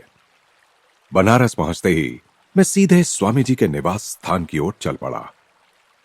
सामने का द्वार खुला था। मैं दूसरी मंजिल पर स्थित एक लंबे हॉल नुमा कमरे में जा पहुंचा। फर्श से कुछ ऊंची उठी हुई एक चौकी पर एक स्थूलकाय व्यक्ति केवल एक अधो वस्त्र धारण किए हुए पद्मासन में बैठे थे। उनके होठों पर शांत सुंदर मुस्कान खेल रही थी। मेरे अवांछित प्रवेश के संकोच को दूर करने के लिए किसी चिर परिचित मित्र की भांति उन्होंने मेरा स्वागत किया। बाबा आनंद, बाल सुलभ आवाज में उन्होंने इन शब्दों के साथ मेरा हार्दिक स्वागत किया। मैंने घुटने टेक कर उनका चरण स्पर्श किया। क्या आप ही स्वामी प्रणवानंद जी हैं? उन्होंने हां में सिर हिलाया। तुम भगवती के बेटे हो? इससे पहले कि मुझे अपनी जेब से पिताजी का पत्र निकालने का अवसर भी मिल पाता, उनके शब्द निकल चुके थे। आश्चर्यचकित होकर मैंने पिताजी का उनके लिए दिया हुआ अपना परिचय पत्र निकालकर उनके हाथ में दिया, जो अब निरर्थक जान पड़ता था। तुम्हारे लिए केदारनाथ बाबू को मैं अवश्य ढूंढ निकालूंगा। संत ने पुनः एक बार अपनी अतीन्द्रिय दृष्टि से मुझे विस्मित कर दिया। तत्पश्चात उन्होंने पत्र पर एक दृष्टि डाली और मेरे पिताजी के संबंध में कुछ स्नेह भरे उद्गार व्यक्त किए। देखो, मुझे 2 पेंशनें मिलती हैं। एक तुम्हारे पिताजी की सिफारिश से, जिनके अधीन मैं रेलवे कार्यालय में काम करता था। दूसरी मेरे परम पिता के अनुग्रह से, जिनके लिए मैंने अपने जीवन के सांसारिक कर्तव्यों को अंतः प्रेरणा के अनुसार अपना सर्वोत्तम प्रयास करके पूर्ण कर दिया है। मुझे यह कथन अत्यंत गूढ़ लगा। परमपिता से आपको कैसी पेंशन मिलती है स्वामी जी? वे क्या धन आपकी गोद में डाल देते हैं? स्वामी जी हंस पड़े। पेंशन से मेरा अभिप्राय है अगाध शांति, अनेक वर्षों के गहन ध्यान का पुरस्कार। मुझे अब धन की कभी कोई इच्छा नहीं होती। मेरी अत्यल्प भौतिक आवश्यकताओं की पूर्ति हो जाती है। इस दूसरी पेंशन का तात्पर्य तुम बाद में समझ जाओगे। अचानक वार्तालाप बंद कर स्वामी जी गंभीर और निश्चल हो गए। किसी रहस्यमय भाव ने उन्हें आवृत कर लिया। प्रारंभ में तो उनकी आंखें चमक उठीं, जैसे किसी आकर्षक वस्तु को देख रही हो। बाद में निष्प्रभ हो गई। मैं उनके इस अचानक मौन से उद्विग्न हो गया। उन्होंने अभी तक मुझे यह नहीं बताया था कि मैं अपने पिताजी के मित्र से कैसे मिल सकूंगा। तनिक बेचैन होकर मैंने उस खाली कमरे में दृष्टि दौड़ाई, जिसमें हम दोनों के अतिरिक्त और कुछ भी नहीं था। जिस चौकी पर वे बैठे थे, उसके नीचे रखी उनकी काठ की खड़ाओं पर मेरी दृष्टि पड़ी। छोटे महाशय, चिंता मत करो। जिनसे तुम मिलना चाहते हो वे आधे घंटे में यहां पहुंच जाएंगे। योगीवर मेरे मन को पढ़ रहे थे। उस समय यह कोई बड़ी बात भी नहीं लग रही थी। उन्होंने पुनः गहन मौन धारण कर लिया। जब मेरी घड़ी से मुझे पता चला कि 30 मिनट बीत चुके हैं, तब स्वामी जी स्वयं ही उठ गए। लगता है केदारनाथ बाबू दरवाजे के निकट पहुंच गए हैं, उन्होंने कहा। मैंने सीढ़ियों से किसी के ऊपर आने की आहट सुनी। विस्मित अबोध्यता में मैं अचानक डूब गया। असमंजस में मेरे विचार दौड़ने लगे। बिना किसी संदेश वाहक का उपयोग किए पिताजी के मित्र को यहां बुलाना कैसे संभव हो सकता है? मेरे यहां आने के बाद स्वामी जी ने तो मेरे अतिरिक्त किसी से भी बात नहीं की है। मैं चुपचाप उठकर कमरे से बाहर आ गया और सीढ़ियां उतरने लगा। आधे रास्ते में ही मध्यम कद के एक दुबले पतले गौरवर्ण व्यक्ति से मेरी भेंट हुई। वे किसी जल्दी में लग रहे थे। क्या आप केदारनाथ बाबू हैं?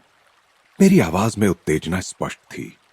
हां, और तुम भगवती के बेटे हो ना, जो मुझसे मिलने के लिए यहां प्रतीक्षा कर रहे हो?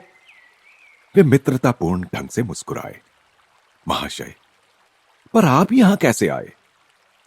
उनकी अबोध्य उपस्थिति से मुझे विस्मयकारी रोष का अनुभव हुआ। आज सब कुछ रहस्यमय लग रहा है। 1 घंटे से भी कम समय पहले मैंने गंगा स्नान समाप्त किया ही था कि स्वामी प्रणवानंद जी मेरे पास पहुंच गए। मैं सोच भी नहीं सकता कि उन्हें कैसे पता चला कि मैं उस समय वहां था। भगवती का बेटा मेरे घर में तुम्हारी प्रतीक्षा कर रहा है, उन्होंने कहा। क्या तुम मेरे साथ चलोगे? मैं खुशी से तैयार हुआ। हम लोग हाथ में हाथ डालकर चलने लगे, किंतु खड़ाऊ पहनने के बावजूद भी स्वामी जी आश्चर्यजनक ढंग से मुझे पीछे छोड़कर आगे निकल गए। हालांकि मैं ये मजबूत जूते पहने हुए था। फिर प्रणवानंद जी ने अकस्मात रुककर मुझसे पूछा, मेरे घर पहुंचने में तुम्हें कितना समय लगेगा?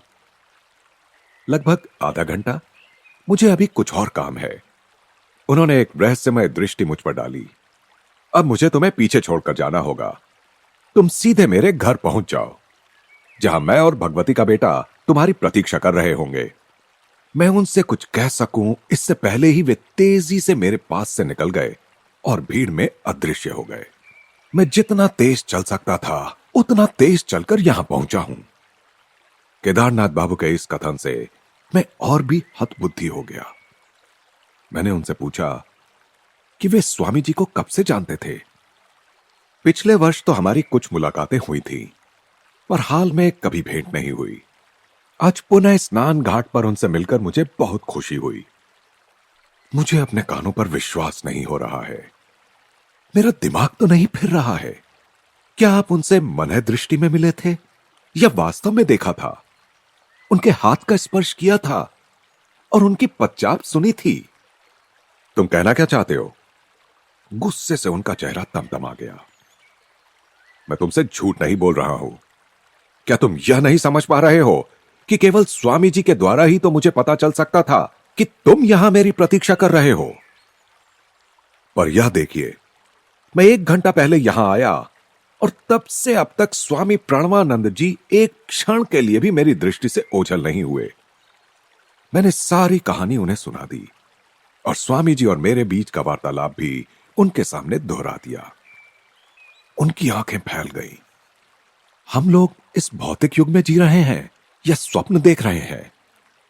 मैंने अपने जीवन में कभी भी इस प्रकार का चमत्कार देख पाने की आशा नहीं की थी। मैं तो समझता था ये स्वामी जी केवल एक साधारण मनुष्य हैं, और अब देखता हूं कि ये एक और शरीर भी धारण कर सकते हैं, उसके द्वारा काम भी कर सकते हैं। हम दोनों ने साथ साथ ही स्वामी जी के कमरे में प्रवेश किया। केदारनाथ बाबू ने चौकी के नीचे पड़ी खड़ाओं की ओर इशारा किया। देखो, ये वही खड़ाऊ हैं जो स्वामी जी ने घाट पर पहनी हुई थी। उन्होंने फुसफुसाकर कहा। उन्होंने केवल एक अधोवस्त्र पहन रखा था, जैसा उन्होंने अभी पहन रखा है। केदारनाथ बाबू ने जब स्वामी जी के चरणों में प्रणाम किया तो स्वामी जी मेरी ओर देखते हुए विनोदपूर्ण ढंग से मुस्कुराए। तुम इस सबसे इतने स्तंभित क्यों हो? दृश्य जगत की सूक्ष्म एकता सच्चे योगियों से छिपी नहीं रहती। मैं सुदूर कोलकाता में रहने वाले अपने शिष्यों के सामने क्षण भर में प्रकट होकर उनसे वार्तालाप कर सकता हूं। वे भी इसी प्रकार स्थूल जगत की प्रत्येक बाधा को अपनी इच्छानुसार पार कर सकते हैं। शायद मेरे बाल हृदय में आध्यात्मिक उत्साह जगाने के उद्देश्य से ही स्वामी जी अपने दूर श्रवण और दूरदर्शन के योग बल के बारे में मुझे बताने के लिए राजी हुए। परंतु उत्साह के बदले मुझे विस्मय युक्त भय का अनुभव हुआ। चूंकि मेरी ईश्वर खोज एक विशिष्ट गुरु श्री युक्तेश्वर जी के मार्गदर्शन में ही होनी तय थी, जिनसे मैं अभी मिला भी नहीं था। अतः प्राणवानंद जी को अपना गुरु मानने की कोई प्रवृत्ति मेरे मन में नहीं उठी। मैंने यह सोचते हुए उनकी ओर सशंकित मन से देखा कि मेरे सामने बैठे हुए वे स्वयं ही थे या उनका प्रतिरूप था। स्वामी जी ने मेरी ओर आत्मज्ञानोदय कराने वाली दृष्टि से देखते हुए तथा अपने गुरु महाराज के विषय में कुछ प्रेरणादायक बातें बताते हुए मेरी अशांति दूर करने की चेष्टा की। जितने योगियों को मैं जानता हूं, उन सब में लाहिड़ी महाशय सबसे महान योगी थे। वे नरदेह में साक्षात ईश्वर थे। मैंने मन ही मन सोचा कि जब शिष्य भी इच्छा मात्र से एक और रक्त मांस का शरीर धारण कर सकता है, तब उसके गुरु के लिए कौन सा चमत्कार करना असंभव होगा। गुरु की सहायता कितनी अमूल्य होती है, वह सुनो।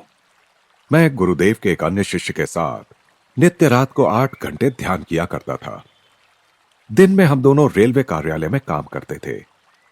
क्लर्क के कार्य निर्वाह में कठिनाई होते देख पूरा समय ईश चिंतन में लगाने की मेरी इच्छा हुई। 8 वर्ष तक आधी रात मैं ध्यान में ही बिताता था। इस साधना के अद्भुत परिणाम मुझे प्राप्त होते थे। गहरी आध्यात्मिक अनुभूतियों से मन में ज्ञान का प्रकाश फैलता था। परंतु उस अनंत परम तत्व और मेरे बीच सदैव एक छीना पर्दा बना रहता था। अतिमानवीय एकाग्रता और निष्ठा के साथ प्रयास करते रहने पर भी मैंने पाया कि परम निर्विघ्न एकात्मता से मैं वंचित हूं। एक दिन सायंकाल मैं लाहिड़ी महाशय की सेवा में उपस्थित हुआ और मध्यस्थता के लिए मैंने उनसे प्रार्थना की। हठपूर्वक सारी रात मैं उनसे आग्रह करता रहा। करुणा सागर गुरुदेव, मेरी आत्मा इतनी तड़प रही है कि मैं उस प्राण प्रिय परम प्रेमी के प्रत्यक्ष दर्शन बिना अब और जीवित नहीं रह सकता। तो मैं क्या कर सकता हूं? तुम्हें अधिक गहराई से ध्यान करना पड़ेगा। मैं आपसे प्रार्थना करता हूं, हे प्रभु, मेरे स्वामी, मैं आपको अपने समक्ष इस भौतिक शरीर में प्रकट देख रहा हूं। मुझे आशीर्वाद दीजिए कि आपके अनंत स्वरूप में मैं आपके दर्शन कर सकूं। लाहिड़ी महाशय ने आशीर्वाद मुद्रा में हाथ उठाते हुए कहा, तुम अब जाकर ध्यान करो। मैंने तुम्हारे लिए ब्रह्म से प्रार्थना कर दी है। अपरिमित आनंद से उल्लसित होकर मैं घर लौटा। उस रात ध्यान में मुझे अपने जीवन के ज्वलंत चरम लक्ष्य की प्राप्ति हो गई। अब मुझे निरंतर वह आध्यात्मिक पेंशन मिल रही है। उस दिन से फिर कभी वह आनंद पूर्ण सृष्टा माया के किसी पर्दे के पीछे छिपकर मेरी दृष्टि से ओझल नहीं हुआ। प्राणवानंद जी का मुखमंडल दिव्य तेज से दमक रहा था। एक अलौकिक शांति मेरे हृदय में प्रविष्ट हुई। सारा भय नष्ट हो गया। फिर स्वामी जी ने एक और गुप्त बात मुझे बताई। कुछ महीनों बाद मैं फिर लाहिड़ी महाशय के चरणों में उपस्थित हुआ और उनके असीम वरदान के लिए कृतज्ञता प्रकट करने का मैंने प्रयास किया। फिर मैंने दूसरी एक बात छेड़ी। दया निधान गुरुदेव, मैं अब ऑफिस में काम नहीं कर सकता। कृपा करके मुझे मुक्त कर दीजिए। ब्रह्म मुझे निरंतर मदमस्त बनाए रखता है। अपनी कंपनी से पेंशन के लिए अर्जी करो। इतने अल्पकाल की नौकरी के बाद मैं पेंशन के लिए क्या कारण बता सकूंगा? जो मन में आए वही बता दो। अगले दिन मैंने पेंशन के लिए आवेदन दे दिया। डॉक्टर ने समय पूर्व पेंशन के लिए कारण पूछा। काम करते समय मेरी रीढ़ में मुझ पर काबू करने वाली कोई अत्यधिक तीव्र संवेदना उठती है। वह पूरे शरीर में फैल जाती है और फिर मैं अपने कर्तव्यों का निर्वाह करने में असमर्थ हो जाता हूं। और कोई प्रश्न किए बिना डॉक्टर ने पेंशन के लिए मेरे पक्ष में बहुत अच्छी सिफारिश लिख दी और मुझे शीघ्र ही पेंशन मिल गई। मैं जानता हूं कि डॉक्टर और तुम्हारे पिता सहित सब संबंधित रेलवे अधिकारियों के माध्यम से लाहिड़ी महाशय की दैवी इच्छा ही कार्य कर रही थी। उन लोगों ने लाहिड़ी महाशय के दैवी निर्देश का अपने आप ही पालन किया और मुझे अखंड ईश चिंतन के लिए मुक्त कर दिया। इस असाधारण रहस्योद्घाटन के उपरांत स्वामी प्रणवानंद जी दीर्घ काल तक मौन रहे। जब मैं भक्ति भाव से उनका चरण स्पर्श कर उनसे जाने के लिए अनुमति मांग रहा था, तब उन्होंने आशीर्वाद दिया।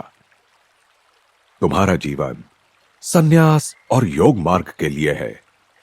तुम्हारे पिताजी और तुम्हारे साथ मेरी फिर एक बार भेंट होगी। अनेक वर्षों के उपरांत ये दोनों ही भविष्यवाणियां सत्य सिद्ध हुईं। धीरे धीरे घिरते जा रहे अंधकार में केदारनाथ बाबू मेरे साथ साथ चल रहे थे। मैंने उन्हें पिताजी का पत्र दिया, जो उन्होंने सड़क पर लगी रोशनी के प्रकाश में पढ़ा। तुम्हारे पिताजी ने इसमें अपनी रेलवे कंपनी के कोलकाता कार्यालय में मुझे एक पद ग्रहण करने का प्रस्ताव दिया है।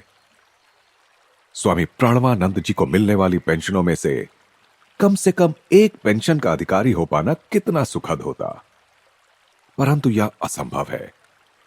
मैं बनारस छोड़कर नहीं जा सकता। खेद है कि एक साथ दो शरीर धारण करने का मेरा समय अभी नहीं आया है। चौथा अध्याय। हिमालय की ओर मेरे पलायन में बाधा। कोई भी छोटा मोटा बहाना बनाकर अपनी कक्षा से बाहर निकल आओ और एक घोड़ा गाड़ी किराए पर ले लो। हमारी गली में ऐसी जगह आकर ठहरना जहां तुम्हें मेरे घर का कोई सदस्य ना देख सके। मेरे साथ हिमालय जाने की योजना बनाने वाले उच्च माध्यमिक विद्यालय के अपने सहपाठी अमर मित्तर को मेरा यह अंतिम निर्देश था। अपने पलायन के लिए हम लोगों ने अगला दिन तय किया था। अनंतदा मुझ पर कड़ी दृष्टि रखते थे, इसलिए सावधानी बरतना आवश्यक था। उन्हें पूरा संदेह था कि मेरे मन में भाग जाने की प्रबल इच्छा है और वे मेरी योजना को विफल बनाने के लिए कृत संकल्प थे। तावीज चुपचाप अपना कार्य करता हुआ मेरे अंदर आध्यात्मिक उफान ला रहा था। मुझे आशा थी कि हिमालय में मुझे अपने वे गुरु मिल जाएंगे जिनका चेहरा प्रायः मुझे अपने अंतर मन के दिव्य दर्शनों में दिखाई देता था। पिताजी का स्थायी रूप से कोलकाता में स्थानांतरण हो गया था और अब हमारा परिवार वहीं रह रहा था। पितृसत्ताक भारतीय परंपरा के अनुसार अनंतदा भी अपनी नववधु के साथ हमारे घर में रहने आ गए थे। वहां मैं अटारी पर स्थित एक छोटे से कमरे में नित्य ध्यान करके अपने मन को ईश्वरानुसंधान के लिए तैयार कर रहा था। उस अविस्मरणीय दिन का उदय अमंगलकारी वर्षा के साथ हुआ। सड़क पर अमर की घोड़ा गाड़ी की आवाज सुनते ही मैंने जल्दी जल्दी एक कंबल में एक जोड़ा खड़ाऊं, 2 कॉपीन, एक जपमाला, लाहिड़ी महाशय की फोटो और भगवत गीता की एक प्रति बांध ली। इस पोटली को मैंने तीसरी मंजिल की अपनी खिड़की से नीचे फेंक दिया। मैं भागते हुए सीढ़ियों से नीचे उतरा और द्वार पर मछली खरीद रहे चाचा जी के बगल से आगे बढ़ गया। क्या जल्दी है? उन्होंने सशंक दृष्टि से मुझे ऊपर से नीचे तक देखा। बिना कोई उत्तर दिए एक उदासीन मुस्कान के साथ उनकी ओर देखते हुए मैं गली की ओर चल पड़ा। अपनी पोटली उठाकर षड्यंत्रकारी सावधानी बरतता हुआ मैं अमर से जा मिला। हम गाड़ी में बैठकर शहर के एक बाजार क्षेत्र चांदनी चौक में गए। अंग्रेजी पोशाक खरीदने के लिए हम कई महीनों से अपने प्रतिदिन जलपान के लिए मिलने वाले थोड़े थोड़े पैसे बचाते आए थे। हम जानते थे कि मेरे चालाक भाई एक गुप्तचर की भूमिका निभा सकते हैं, इसलिए यूरोपियन पोशाक पहनकर हम उन्हें चकमा देना चाहते थे। स्टेशन जाते जाते रास्ते में हम सभी मेरे चचेरे भाई जतिन घोष के लिए रुके, जिन्हें मैं जतिंदा कहता था। वे नए नए ही हमारे पंथानुयायी बने थे और हिमालय में किसी गुरु की शरण प्राप्त करने के आकांक्षी बने थे। हमारे पास पहले से तैयार नया सूट उन्होंने पहन लिया। अब हमें कोई नहीं पहचान सकता, हमने सोचा। हमारे मन गहरे उल्लास से खिल उठे। बस अब केवल कैनवस जूतों की कमी है। मैं उन दोनों को एक दुकान पर ले गया जहां रबड़ के तले लगे जूतों को सजाया गया था।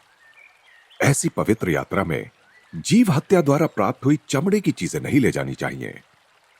अपनी भगवत गीता की चमड़े की जिल्द और विलायती हैट पर लगे चमड़े के फीते निकालकर फेंकने के लिए मैं बाहर सड़क पर रुक गया। स्टेशन पर हम लोगों ने बर्दवान के टिकट खरीदे। हम बर्दवान में हिमालय के चरणों में स्थित हरिद्वार जाने के लिए गाड़ी बदलने वाले थे। जब गाड़ी भी हम लोगों के समान ही भागने लगी तो मैंने अपनी कुछ महान आशाओं को शब्द प्रदान किए। जरा कल्पना तो करो, मैंने उत्साहपूर्वक कहा, महान गुरुओं से दीक्षा लेकर हम लोग ब्रह्म चैतन्य की समाधि का अनुभव करेंगे। हमारे शरीरों में ऐसी चुंबकीय शक्ति पैदा हो जाएगी कि हिमालय के वन्य पशु पालतू जानवरों की भांति हमारे पास आएंगे। बाघ हमारा दुलार पाने की प्रतीक्षा में बैठी रहने वाली घरेलू निरीह बिल्लियों से अधिक कुछ ना होंगे। भविष्य का चित्र प्रस्तुत करने वाला यह वर्णन, जिसे मैं लाक्षणिक तथा वास्तविक दोनों दृष्टियों से चित्तमोहक मान रहा था, अमर के होठों पर उत्साहपूर्ण मुस्कान ले आया। परंतु जतिनदा ने अपनी दृष्टि दूसरी ओर घुमा ली और खिड़की से बाहर भागते हुए प्राकृतिक दृश्यों को देखने लगे। पैसों को 3 हिस्सों में बांट लेते हैं। जतिनदा ने इस प्रस्ताव के साथ अपने दीर्घ मौन को तोड़ा। बर्दवान में हमें अपने टिकट अलग अलग खरीदने चाहिए, इससे किसी को संदेह नहीं होगा कि हम लोग साथ साथ भाग रहे हैं। मैं बिना किसी आशंका के सहमत हो गया। सूर्यास्त के समय हमारी ट्रेन बर्दवान स्टेशन पर रुकी। जतिनदा टिकट घर में घुस गए। अमर और मैं प्लेटफॉर्म पर बैठे रहे। हम लोगों ने 15 मिनट तक प्रतीक्षा की और फिर उनके विषय में निष्फल पूछताछ की। चारों ओर खोज लेने के बाद हम लोगों ने भय व्याकुल होकर जोर जोर से जतिनदा को आवाजें दी, परंतु वे तो उस छोटे से स्टेशन के चारों ओर फैले अंधकार में न जाने कहां लुप्त हो गए थे। मैं पूर्णतः घबरा गया और इस आघात से मेरे हाथ पांव फूल गए। भगवान को भी यह निराशाजनक घटना मंजूर थी। भगवान के लिए मेरे प्रथम सुनियोजित पलायन के रोमांचक अवसर पर विषाद का निर्मम साया पड़ चुका था। अमर, हमें घर लौट जाना चाहिए। मैं छोटे बच्चे की तरह रो रहा था। जतिनदा का निष्ठुर प्रयाण अनिष्ट सूचक संकेत है।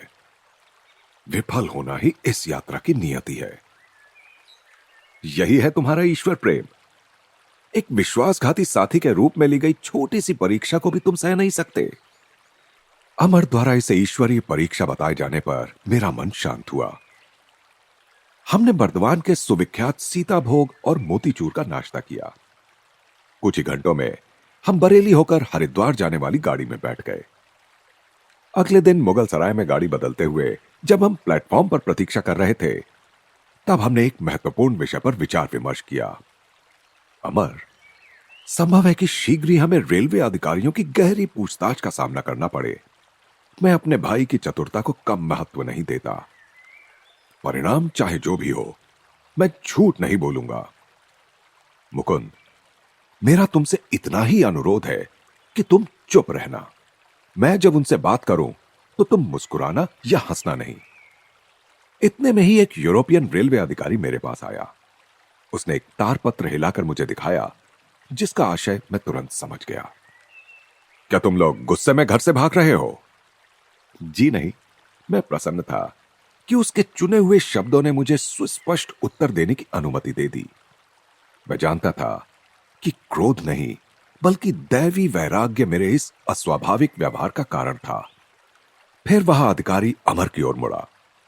उन दोनों के बीच बुद्धि चातुर्य का जो द्वंद्व हुआ, उसे सुनते हुए निर्विकार गांभीर्य बनाए रखने के अनुरोध का पालन करना मेरे लिए कठिन से कठिनतर होता गया। अधिकारी ने अपनी आवाज में अपने अधिकार को पूरी तरह ध्वनित करते हुए पूछा, तीसरा लड़का कहां है? चलो सच बोलो।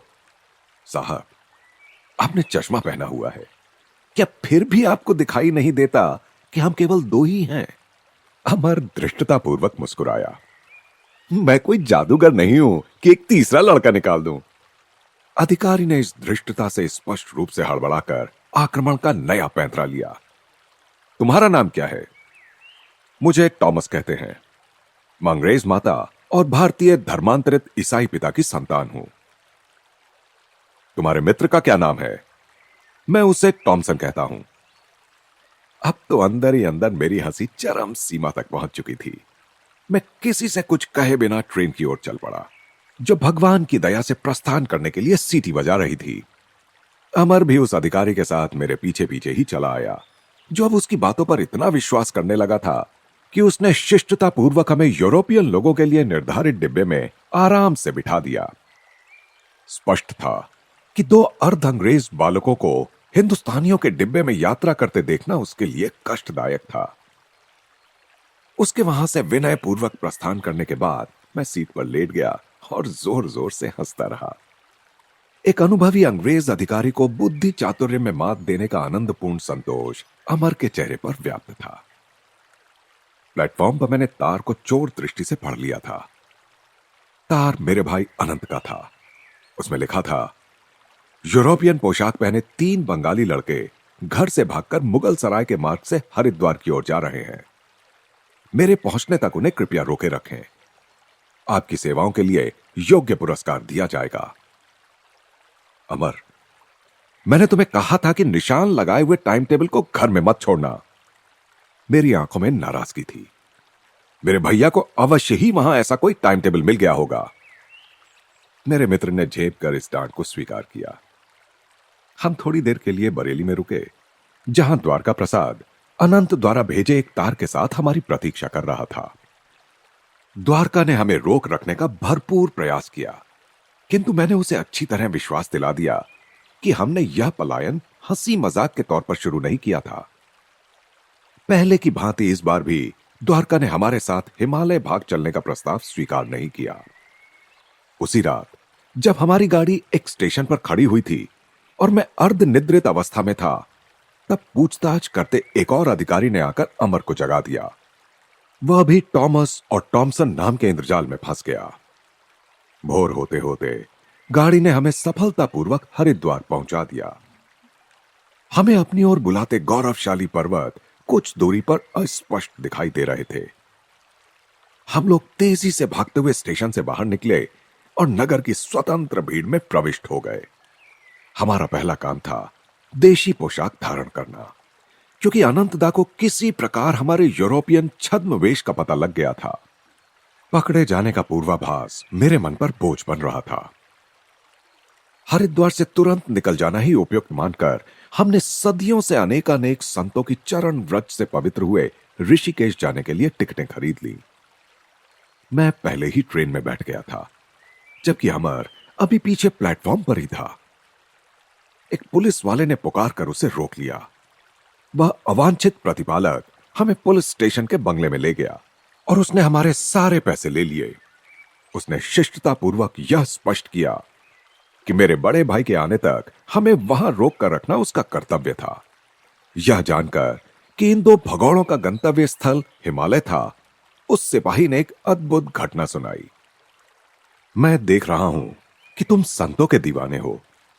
अभी कल ही मेरी जिस संत से मुलाकात हुई थी, उससे बड़ा संत तुम्हें कभी नहीं मिलेगा। मेरे एक सहयोगी और मैं उनसे पहली बार 5 दिन पहले मिले थे।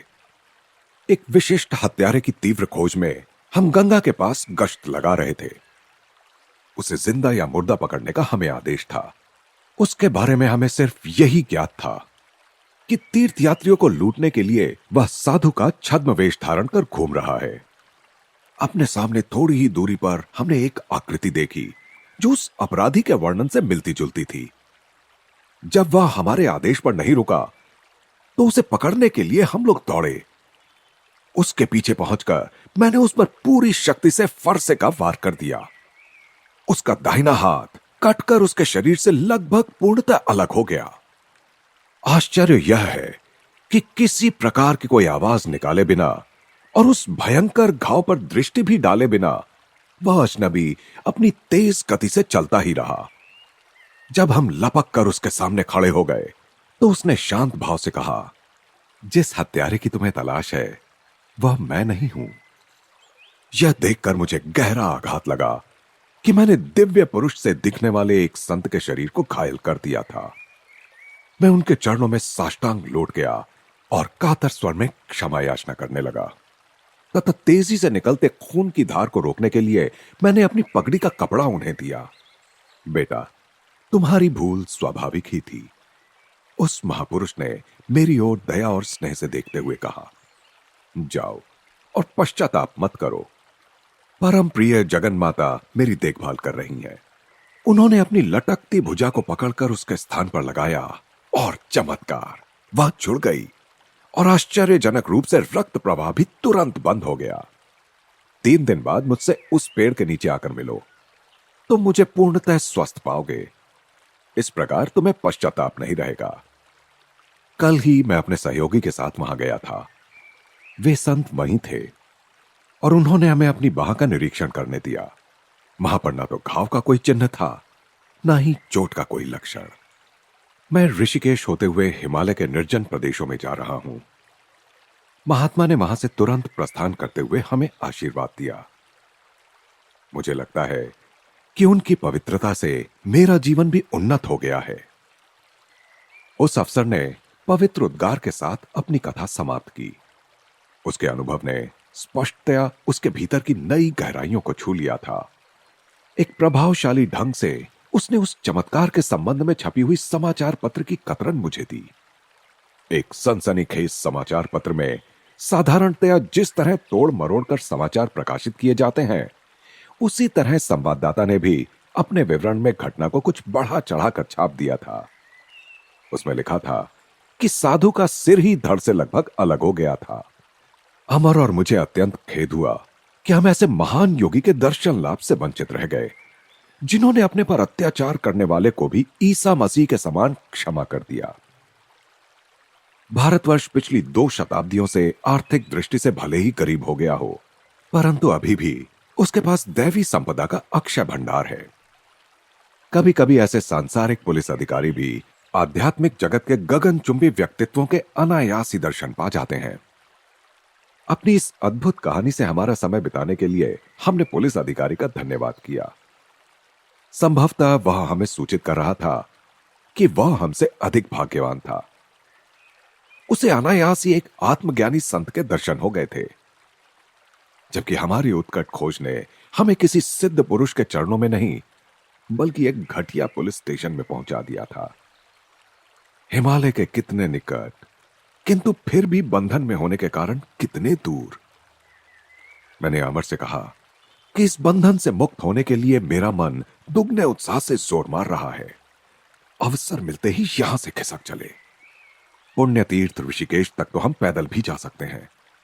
प्रोत्साहन देने के लिए मैं मुस्कुराया, परंतु जैसे ही हमसे पैसों का मजबूत सहारा छिना, मेरा मित्र उसी समय निराशावादी बन गया। यदि हम ऐसे खतरनाक जंगल में पैदल चले तो उस साधु संतों के नगर में नहीं, बल्कि बाघों के पेट में पहुंच जाएंगे। अनंत और अमर के भाई 3 दिन बाद पहुंचे। अमर ने मुक्ति के आनंद से अपने भाई का सस्नेह स्वागत किया, परंतु मुझे इस पुनर्मिलन में कोई रुचि नहीं थी। अनंत को मुझसे कठोर उल्हाने के अतिरिक्त और कुछ नहीं मिला। तुम्हारे मन की भावना मैं समझता हूं, अनंतदा सांत्वनात्मक शब्दों में बोले। मैं तुमसे केवल इतना ही चाहता हूं कि तुम एक बार मेरे साथ बनारस चलो, वहां एक विशिष्ट संत से मिल लो और वहां से फिर कुछ दिनों के लिए दुखित पिताजी से मिलने कोलकाता चले जाओ। उसके बाद तुम यहां अपने गुरु की खोज पुनः आरंभ कर सकते हो। यहां पर अमर हमारे वार्तालाप में टपक पड़ा। उसने कहा कि मेरे साथ पुनः हरिद्वार आने का उसका कोई इरादा नहीं है। वह पारिवारिक स्नेह सुधा का उपभोग कर रहा था, परंतु मुझे विश्वास था कि मैं कभी भी अपने गुरु की खोज का परित्याग नहीं करूंगा। हमारी मंडली बनारस के लिए रेलगाड़ी पर सवार हो गई। वहां मुझे अपनी प्रार्थना का एक अद्भुत और प्रत्यक्ष उत्तर मिल गया। अनंतदा ने पहले से ही एक कौशलपूर्ण व्यूह रचना कर रखी थी। हरिद्वार में मुझसे मिलने से पहले वे बनारस में उतर गए थे और वहां उन्होंने एक शास्त्र पंडित से मिलकर मुझे उससे उपदेश दिलाने की व्यवस्था कर रखी थी। पंडित और उनके सुपुत्र ने भी मुझे संन्यास पद से विरत कर देने का प्रयास करने का अनंतदा को वचन दे रखा था।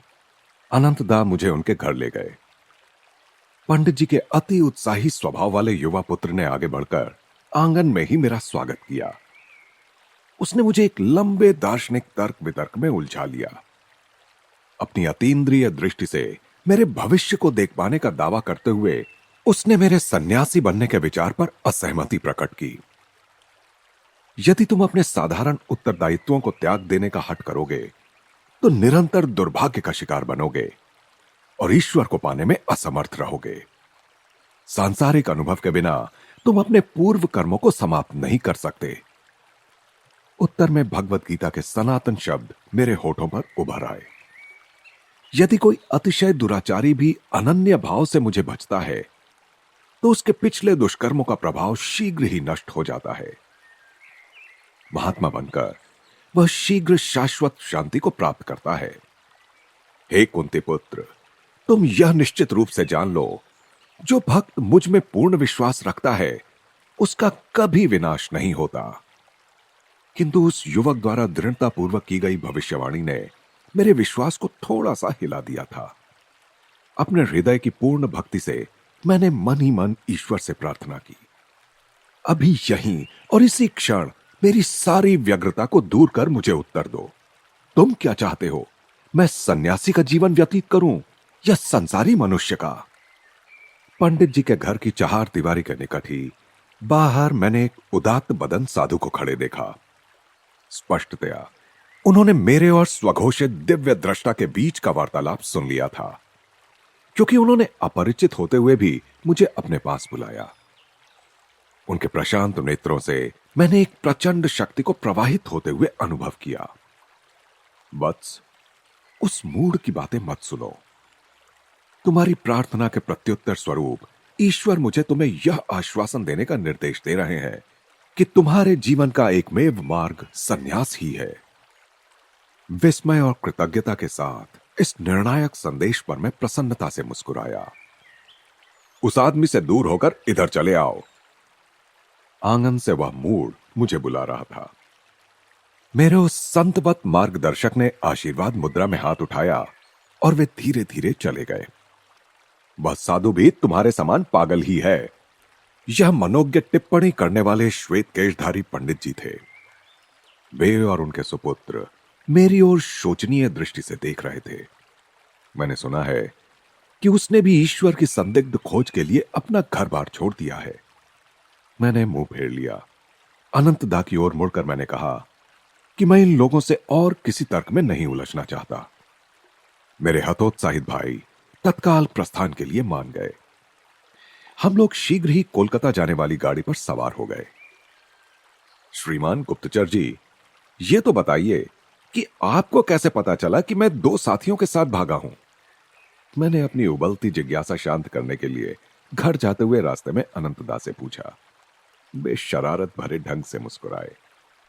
तुम्हारे स्कूल में मुझे पता चला कि अमर अपनी कक्षा से बाहर चला गया था और लौट कर नहीं आया था। मैं अगले दिन सुबह उसके घर गया और वहां निशान लगाया हुआ एक टाइम टेबल खोज निकाला। अमर के पिता उसी समय घोड़ा गाड़ी से बाहर जा रहे थे और कोचवान से बातें कर रहे थे। आज मेरा बेटा स्कूल जाने के लिए मेरे साथ गाड़ी में नहीं आएगा, वह गायब हो गया है, पिता ने दुख भरे स्वर में कहा। मैंने एक साथी कोचवान से सुना है कि आपका बेटा और दो अन्य लड़के यूरोपियन पोशाक पहने हावड़ा स्टेशन से एक गाड़ी में चढ़कर कहीं चले गए हैं, कोचवान ने कहा। अपने चमड़े के जूते उन्होंने उस कोचवान को दे दिए। इस प्रकार मुझे 3 सूत्र मिल गए: टाइम टेबल, 3 लड़कों की मंडली और अंग्रेजी वेश। अनंतदा के रहस्योद्घाटनों को मैं हंसी और खींच के मिले जुले भावों के साथ सुन रहा था। कोचवान के प्रति हमारी उदारता कुछ अपात्र दान ही ठहरी। यह तो स्वाभाविक ही था कि मैंने अमर द्वारा टाइम टेबल में निशान लगाए गए शहरों के रेलवे अधिकारियों को तत्काल तार भेज दिए। उसने बरेली पर भी निशान लगाया था, इसलिए मैंने वहां तुम्हारे दोस्त द्वारका को तार भेज दिया था। कोलकाता में अपने पड़ोस में पूछताछ करने पर मुझे पता चला कि हमारे चचेरे भाई जतिन दा एक रात के लिए गायब रहे, पर दूसरे दिन सुबह ही अंग्रेजी वेश में वापस आ गए थे। मैंने उन्हें खोजा और भोजन पर निमंत्रित किया।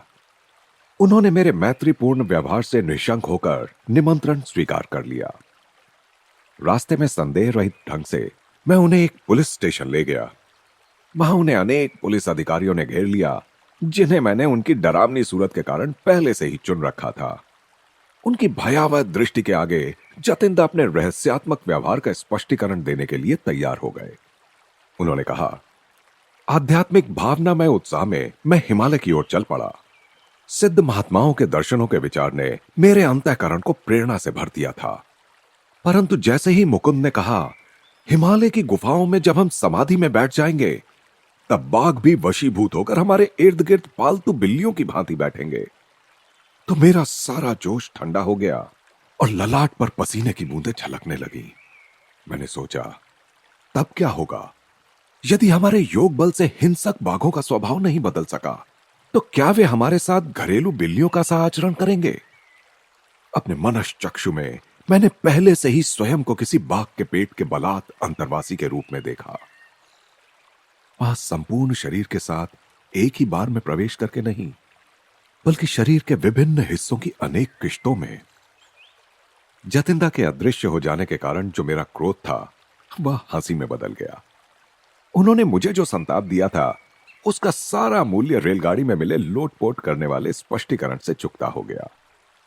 मुझे स्वीकार करना पड़ेगा कि मुझे इस बात से कुछ संतोष अवश्य हुआ कि जतिंदा भी पुलिस की खातिरदारी से नहीं बचे थे। अनंतदा अब जन्मजात गुप्तचर है। मेरी विनोदपूर्ण दृष्टि पूर्णतः क्रोध रहित नहीं थी, और मैं जतिंदा से कहूंगा कि मुझे खुशी है कि वे विश्वासघात के किसी उद्देश्य से नहीं, जैसा कि प्रतीत होता था, बल्कि केवल आत्मरक्षा की सतर्क सहज प्रवृत्ति से प्रेरित हुए थे। कोलकाता में घर पहुंचने पर पिताजी ने अत्यंत मर्मस्पर्शी ढंग से मुझसे अनुरोध किया कि कम से कम उच्च विद्यालय की पढ़ाई पूरी कर लेने तक मैं अपने भ्रमणशील पांव पर अंकुश लगाऊं। मेरी अनुपस्थिति में उन्होंने एक संतवत पंडित स्वामी केवलानंद जी के नियमित रूप से हमारे घर आने की व्यवस्था की एक प्रेम पूर्वक योजना बनाई थी। ये ऋषितुल्य महात्मा तुम्हारे संस्कृत शिक्षक होंगे, पिताजी ने विश्वस्त ढंग से घोषणा की।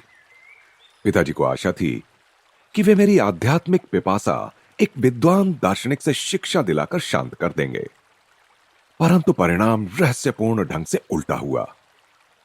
मेरे नवनियुक्त शिक्षक मुझे शुष्क बौद्धिक ज्ञान देने के बदले मेरी ईश्वराकांक्षा के अंगारों को हवा देने लगे। पिताजी को यह ज्ञात नहीं था कि स्वामी केवलानंद जी लाहिड़ी महाशय के एक उन्नत शिष्य थे, उस अद्वितीय गुरु के सहस्रों शिष्य थे, जो उनकी अमोघ दैवी शक्ति के चुंबकीय प्रभाव से अपने आप उनकी ओर आकर्षित हो गए थे। मुझे बाद में ज्ञात हुआ कि लाहिड़ी महाशय केवलानंद जी को प्रायः ऋषि कहकर संबोधित करते थे। लंबे घुंघराले केश मेरे शिक्षक के सुंदर मुखमंडल की शोभा बढ़ा रहे थे। उनकी काली आंखें शिशु नेत्रों की भांति निश्चल और फूली थी। उनके चरहरे शरीर की सब गतिविधियों में एक प्रशांत गंभीरता थी।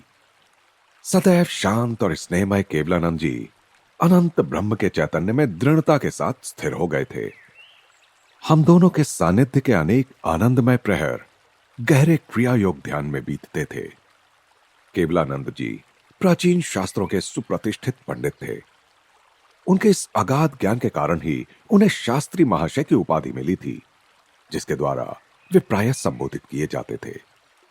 परंतु संस्कृत पांडित्य में मेरी प्रगति अनुल्लेखनीय थी। मैं सदा इसी सुयोग की ताक में रहता था कि किस तरह नीरस व्याकरण से जान बचे और योग तथा लाहिड़ी महाशय की चर्चा शुरू हो। मेरे शिक्षक महोदय ने एक दिन लाहिड़ी महाशय के साथ बिताए गए अपने जीवन के बारे में कुछ बताने का अनुग्रह किया। मुझे 10 वर्ष तक लाहिड़ी महाशय के पास रहने का दुर्लभ सौभाग्य प्राप्त हुआ था। बनारस में उनका घर मेरा रात्रिकालीन इष्ट तीर्थ स्थान था। नीचे के तल्ले पर सामने वाली छोटी सी बैठक में वे सदा विराजमान रहते थे। लकड़ी की चौकी पर पद्मासन में बैठे हुए वे अपने शिष्यों से एक माला की भांति अर्धवृत्ताकार में घिरे रहते थे। उनकी आंखें चमकती हुई तथा ईश्वरीय आनंद से नाचती रहती थीं। उनकी सदैव अर्धोन्मीलित रहने वाली आंखें भीतर के दूरदर्शी गोलक में से सदा शाश्वत आनंद के लोक में झांकती रहती थीं। वे कदाचित ही अधिक समय के लिए बोलते थे। यदा कदा ही उनकी दृष्टि किसी ऐसे शिष्य पर केंद्रित हो जाती जिसे सहायता की आवश्यकता होती थी, तब शांतिप्रद वचन उनके मुख से प्रकाश के हिम प्रपात की भांति झरने लगते। गुरुदेव के एक दृष्टिपात मात्र से मेरे अंदर एक अवर्णनीय शांति खिल उठती थी। मैं उनकी सुगंध से भर जाता था, जैसे वह अनंत के किसी पद्म की सुगंध हो। उनके साथ अनेकानेक दिनों तक एक शब्द भी बोले बिना रहना एक ऐसा अनुभव था जो मेरे संपूर्ण अस्तित्व को परिवर्तित कर देता। यदि मेरी एकाग्रता में कोई अदृश्य बाधा आ खड़ी होती तो गुरु के चरणों में ध्यान करने बैठ जाता। वहां सबसे सूक्ष्म अवस्थाओं का भी मुझे सहज बोध हो जाता। ऐसी अनुभूतियां मुझे निम्नतर कोटि के गुरुओं के सानिध्य में नहीं होती थीं। गुरुदेव ईश्वर के सजीव मंदिर थे, जिनके गुप्त द्वार भक्ति के माध्यम से सभी शिष्यों के लिए खुले रहते थे।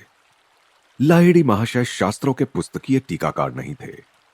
वे सहज ही दैवी पुस्तकालय में डुबकी लगा लेते थे। शब्दों का फेन और विचारों की फुहारें उनकी सर्वज्ञता के फव्वारे से फूट पड़ते थे। वेदों में युगों पहले अस्तमान हुए गहन दर्शनों के विज्ञान के रहस्यों को खोलने का अद्भुत कौशल उन्हें प्राप्त था।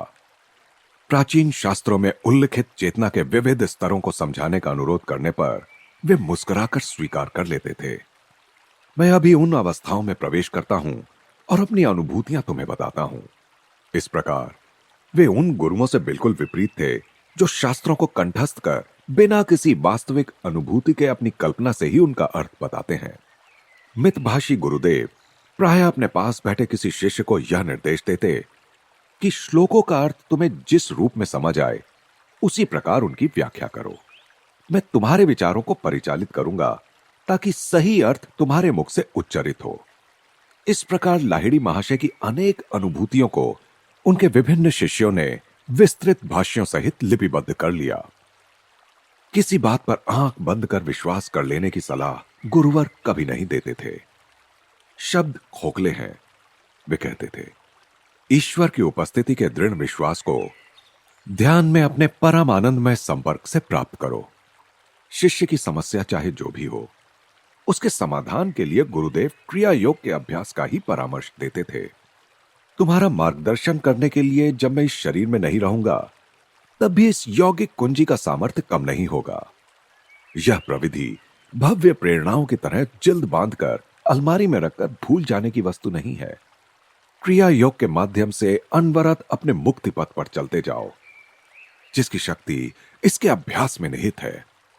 मैं स्वयं क्रिया को मानव के अभी तक स्वतः प्रयास द्वारा अनंत ईश्वर की खोज के लिए विकसित साधनों में सबसे अधिक प्रभावशाली मानता हूं। केवलानंद जी ने इस उत्साहपूर्ण प्रमाण के साथ अपना कथन समापन किया। इसके अभ्यास से सभी मनुष्यों में छिपे सर्वव्यापी ईश्वर लाहिड़ी महाशय और उनके अनेक शिष्यों की देह में प्रत्यक्ष रूप से प्रकट हुए। ईसा मसीह की तरह एक चमत्कार लाहिड़ी महाशय द्वारा केवलानंद जी की उपस्थिति में हुआ। एक दिन उन्होंने वह कहानी मुझे सुनाई। सामने मेज पर पड़ी संस्कृत की पुस्तकों से हटी उनकी आंखें सुदूर कहीं लगी हुई थी। एक दृष्टिहीन शिष्य रामू के लिए मैं करुणार्द्रता अनुभव करने लगा। क्या उसकी आंखों की ज्योति कभी लौट कर नहीं आ सकती, जब वह इतनी श्रद्धा एवं निष्ठा के साथ हमारे गुरुदेव की सेवा कर रहा था, जिनमें ईश्वरत्व अपने पूर्ण तेज के साथ दीप्तिमान था। एक दिन सुबह मैं रामू से बात करना चाह रहा था, परंतु वह शांतिपूर्वक घंटों तक गुरुदेव पर पंखा झलता रहा। अंततः जब वह कमरे से बाहर निकला तो मैं उसके पीछे हो लिया। रामू, तुम कब से अंधे हो? जन्म से ही महाशय। मेरी आंखों को कभी भी सूर्य दर्शन का सौभाग्य प्राप्त नहीं हुआ। हमारे सर्वशक्तिमान गुरु तुम्हारी सहायता कर सकते हैं, एक बार उनसे प्रार्थना तो करो। अगले दिन रामू कुछ संकोच पूर्वक लाहिड़ी महाशय की सेवा में उपस्थित हुआ, किंतु अपने अतुल आध्यात्मिक ऐश्वर्य में शारीरिक संपदा को जोड़ने का अनुरोध करना उसे लगभग लज्जास्पद लग रहा था। गुरुदेव, ब्रह्मांड को प्रकाश देने वाला ईश्वर आप में विद्यमान है। मैं आपसे प्रार्थना करता हूं कि उसकी ज्योति मेरी आंखों को भी प्रदान करें, ताकि मैं सूर्य के गौण तेज को देख सकूं। रामू, किसी ने मुझे कठिन परिस्थिति में डालने की योजना बनाई है। मेरे पास किसी को स्वस्थ करने की कोई शक्ति नहीं है। गुरुदेव, आप में विराजमान अनंत ईश्वर निश्चय ही मुझे स्वस्थ कर सकते हैं। यह तो सचमुच अलग बात है रामू। ईश्वर की कोई सीमा नहीं है। वह जो तारों को चमक देता है और शरीर कोशिकाओं में रहस्यमय प्राण शक्ति संचारित करता है, निश्चय ही वह तुम्हारे नेत्रों को भी ज्योति प्रदान कर सकता है। तत्पश्चात गुरुदेव ने रामू के माथे पर दोनों भौहों के बीच में स्पर्श किया। अपने मन को यहां केंद्रित रखो और 7 दिनों तक बारंबार राम नाम का जप करो। सूर्य का वैभव तुम्हारे लिए विशेष उषा काल का दृश्य प्रस्तुत करेगा। और 1 सप्ताह में ठीक ऐसा ही हुआ। रामू ने प्रकृति के सुंदर रूप को प्रथम बार देखा। सर्वज्ञ गुरुदेव ने अपने शिष्य को राम नाम जपने का आदेश दिया, क्योंकि राम ही उसके इष्ट देवता थे। रामू के विश्वास ने भक्ति से जोती हुई जमीन का काम किया, जिसमें गुरुदेव का स्थायी रूप से स्वस्थ कर देने वाला शक्तिशाली बीज अंकुरित हो गया। केवलानंद जी ने क्षण भर मौन रहने के बाद गुरु के चरणों में एक और श्रद्धा सुमन अर्पित किया। लाहिड़ी महाशय ने जितने भी चमत्कार किए, उन सब में एक बात स्पष्ट रूप से पता चलती थी कि उन्होंने अहम तत्व को कभी भी स्वयं को कारण तत्व या कर्ता नहीं मानने दिया। सर्वोच्च रोग निवारक शक्ति अर्थात ईश्वर के प्रति पूर्ण आत्मसमर्पण के कारण गुरुदेव अपने माध्यम से उस शक्ति का मुक्त रूप से प्रवाहित होना सुलभ बना देते थे। लाहिड़ी महाशय ने जिन अनेकानेक शरीरों को चमत्कारपूर्ण ढंग से स्वस्थ किया, उन्हें अंततः चिताग्नि की ज्वालाओं का भक्ष्य बनना ही पड़ा। परंतु उन्होंने लोगों के अंतर में जो आध्यात्मिक जागृति उत्पन्न की, जो ईसा समान शिष्य तैयार किए, वही उनके अजरा अमर चमत्कार हैं। मैं संस्कृत का विद्वान तो कभी नहीं बन सका। केवलानंद जी ने मुझे उससे भी भव्य दिव्य भाषा पढ़ा दी। 5वां अध्याय, गंध बाबा के चमत्कारी प्रदर्शन। इस संसार में हर वस्तु की एक विशेष ऋतु और हर काम का एक समय होता है। अपने मन को सांत्वना देने के लिए सोलोमन का यह ज्ञान उस समय मुझे प्राप्त नहीं था। घर से बाहर जहां कहीं भी मैं घूमने जाता, मेरी आंखें अपने इर्द गिर्द मेरे लिए नियत गुरु को ढूंढती रहती, परंतु मेरी हाई स्कूल की पढ़ाई पूर्ण होने तक मेरी उनसे भेंट ना हो सकी। अमर के साथ हिमालय की ओर पलायन और श्री युक्तेश्वर जी के मेरे जीवन में आगमन के महान दिवस के बीच 2 वर्ष व्यतीत हो गए। इस बीच मैं अनेक साधु संतों से मिला। गंध बाबा, बाघ स्वामी, नागेंद्रनाथ भादुड़ी, मास्टर महाशय और विश्वविख्यात बंगाली वैज्ञानिक जगदीश चंद्र बोस। गंध बाबा के साथ मेरी भेंट की 2 भूमिकाएं थीं। इनमें से एक सामंजस्यपूर्ण थी और दूसरी विनोदपूर्ण। ईश्वर सरल है, अन्य सब कुछ जटिल है। प्रकृति के सापेक्ष जगत में निरपेक्ष मूल्यों की आशा मत करो। जब मैं मंदिर में काली माता की मूर्ति के सामने मौन खड़ा था, तब यह दार्शनिक निष्कर्ष कोमल स्वर में मेरे कानों में प्रविष्ट हुआ। पलटकर मैंने देखा तो मेरे समक्ष एक लंबे कद का व्यक्ति खड़ा था, जिसके कपड़ों से या उनके अभाव से ऐसा लगता था कि वह कोई परिव्राजक साधु था। आपने सचमुच मेरे विचारों के संभ्रम को जान लिया। मैं कृतज्ञतापूर्वक मुस्कुराया। प्रकृति के कल्याणकर और भयंकर रूपों की उलझन ने, जिनका प्रतीक काली है, मुझसे अधिक बुद्धिमान लोगों को भी असमंजस में डाल दिया है। बहुत ही कम लोग उसके रहस्य का भेद पाते हैं। अच्छा और बुरा तो प्रत्येक मनुष्य की बुद्धि को चुनौती देने वाली वह पहेली है, जिसे जीवन ने उसके सामने एक स्फिंक्स की भांति रख दिया है। इस पहेली को सुलझाने का कोई प्रयास भी किए बिना अधिकांश लोग अपनी मृत्यु के रूप में इसका दंड भर देते हैं। यह दंड आज भी उतना ही लागू होता है जितना थीप्स के दिनों में था। कभी कभार एकाध अत्यंत उच्च व्यक्तित्व पराजय अस्वीकार कर देता है। द्वैत की माया से वह अद्वैत का अविभाजित सत्य खींच लेता है। आपके शब्दों में दृढ़ विश्वास दिखता है महाराज। ज्ञान प्राप्ति के तीव्र दुखदायी मार्ग अर्थात सत्यनिष्ठ आत्म परीक्षण का मैंने दीर्घ काल तक अभ्यास किया है। आत्म परीक्षण या अपने विचारों पर निरंतर निर्मम दृष्टि रखना एक कठोर और झकझोरने वाला अनुभव है। यह बलवान से बलवान अहंकार को भी चूर चूर कर देता है। परंतु सच्चा आत्मविश्लेषण गणित के नियमों की भांति सिद्ध पुरुष उत्पन्न करने का कार्य करता है।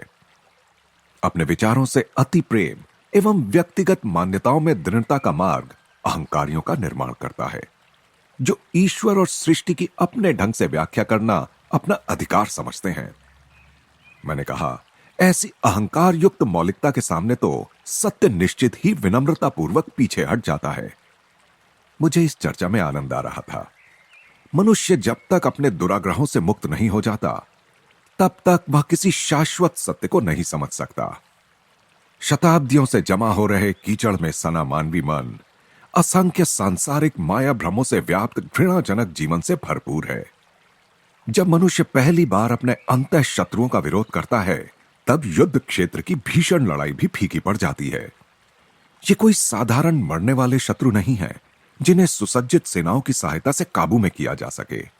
विषाक्त प्राणघातक अस्त्रों से सुसज्जित ये सर्वव्यापी अविराम कार्य करने वाले अंध वासनाओं के सिपाही मनुष्य का नींद में भी पीछा करते हुए हम सबको धराशायी कर देने का अवसर खोजते रहते हैं। वह मनुष्य विचारहीन है जो सर्व सामान्य नियति के आगे आत्मसमर्पण कर अपने आदर्शों का गला घोंट देता है। क्या उसे नपुंसक, निष्प्राण, मानव जाति पर कलंक के अतिरिक्त और कुछ कहा जा सकता है? पूज्यवर, क्या विभ्रांत, किंकर्तव्य विमूढ़ जनसाधारण के लिए आपके मन में कोई सहानुभूति नहीं है?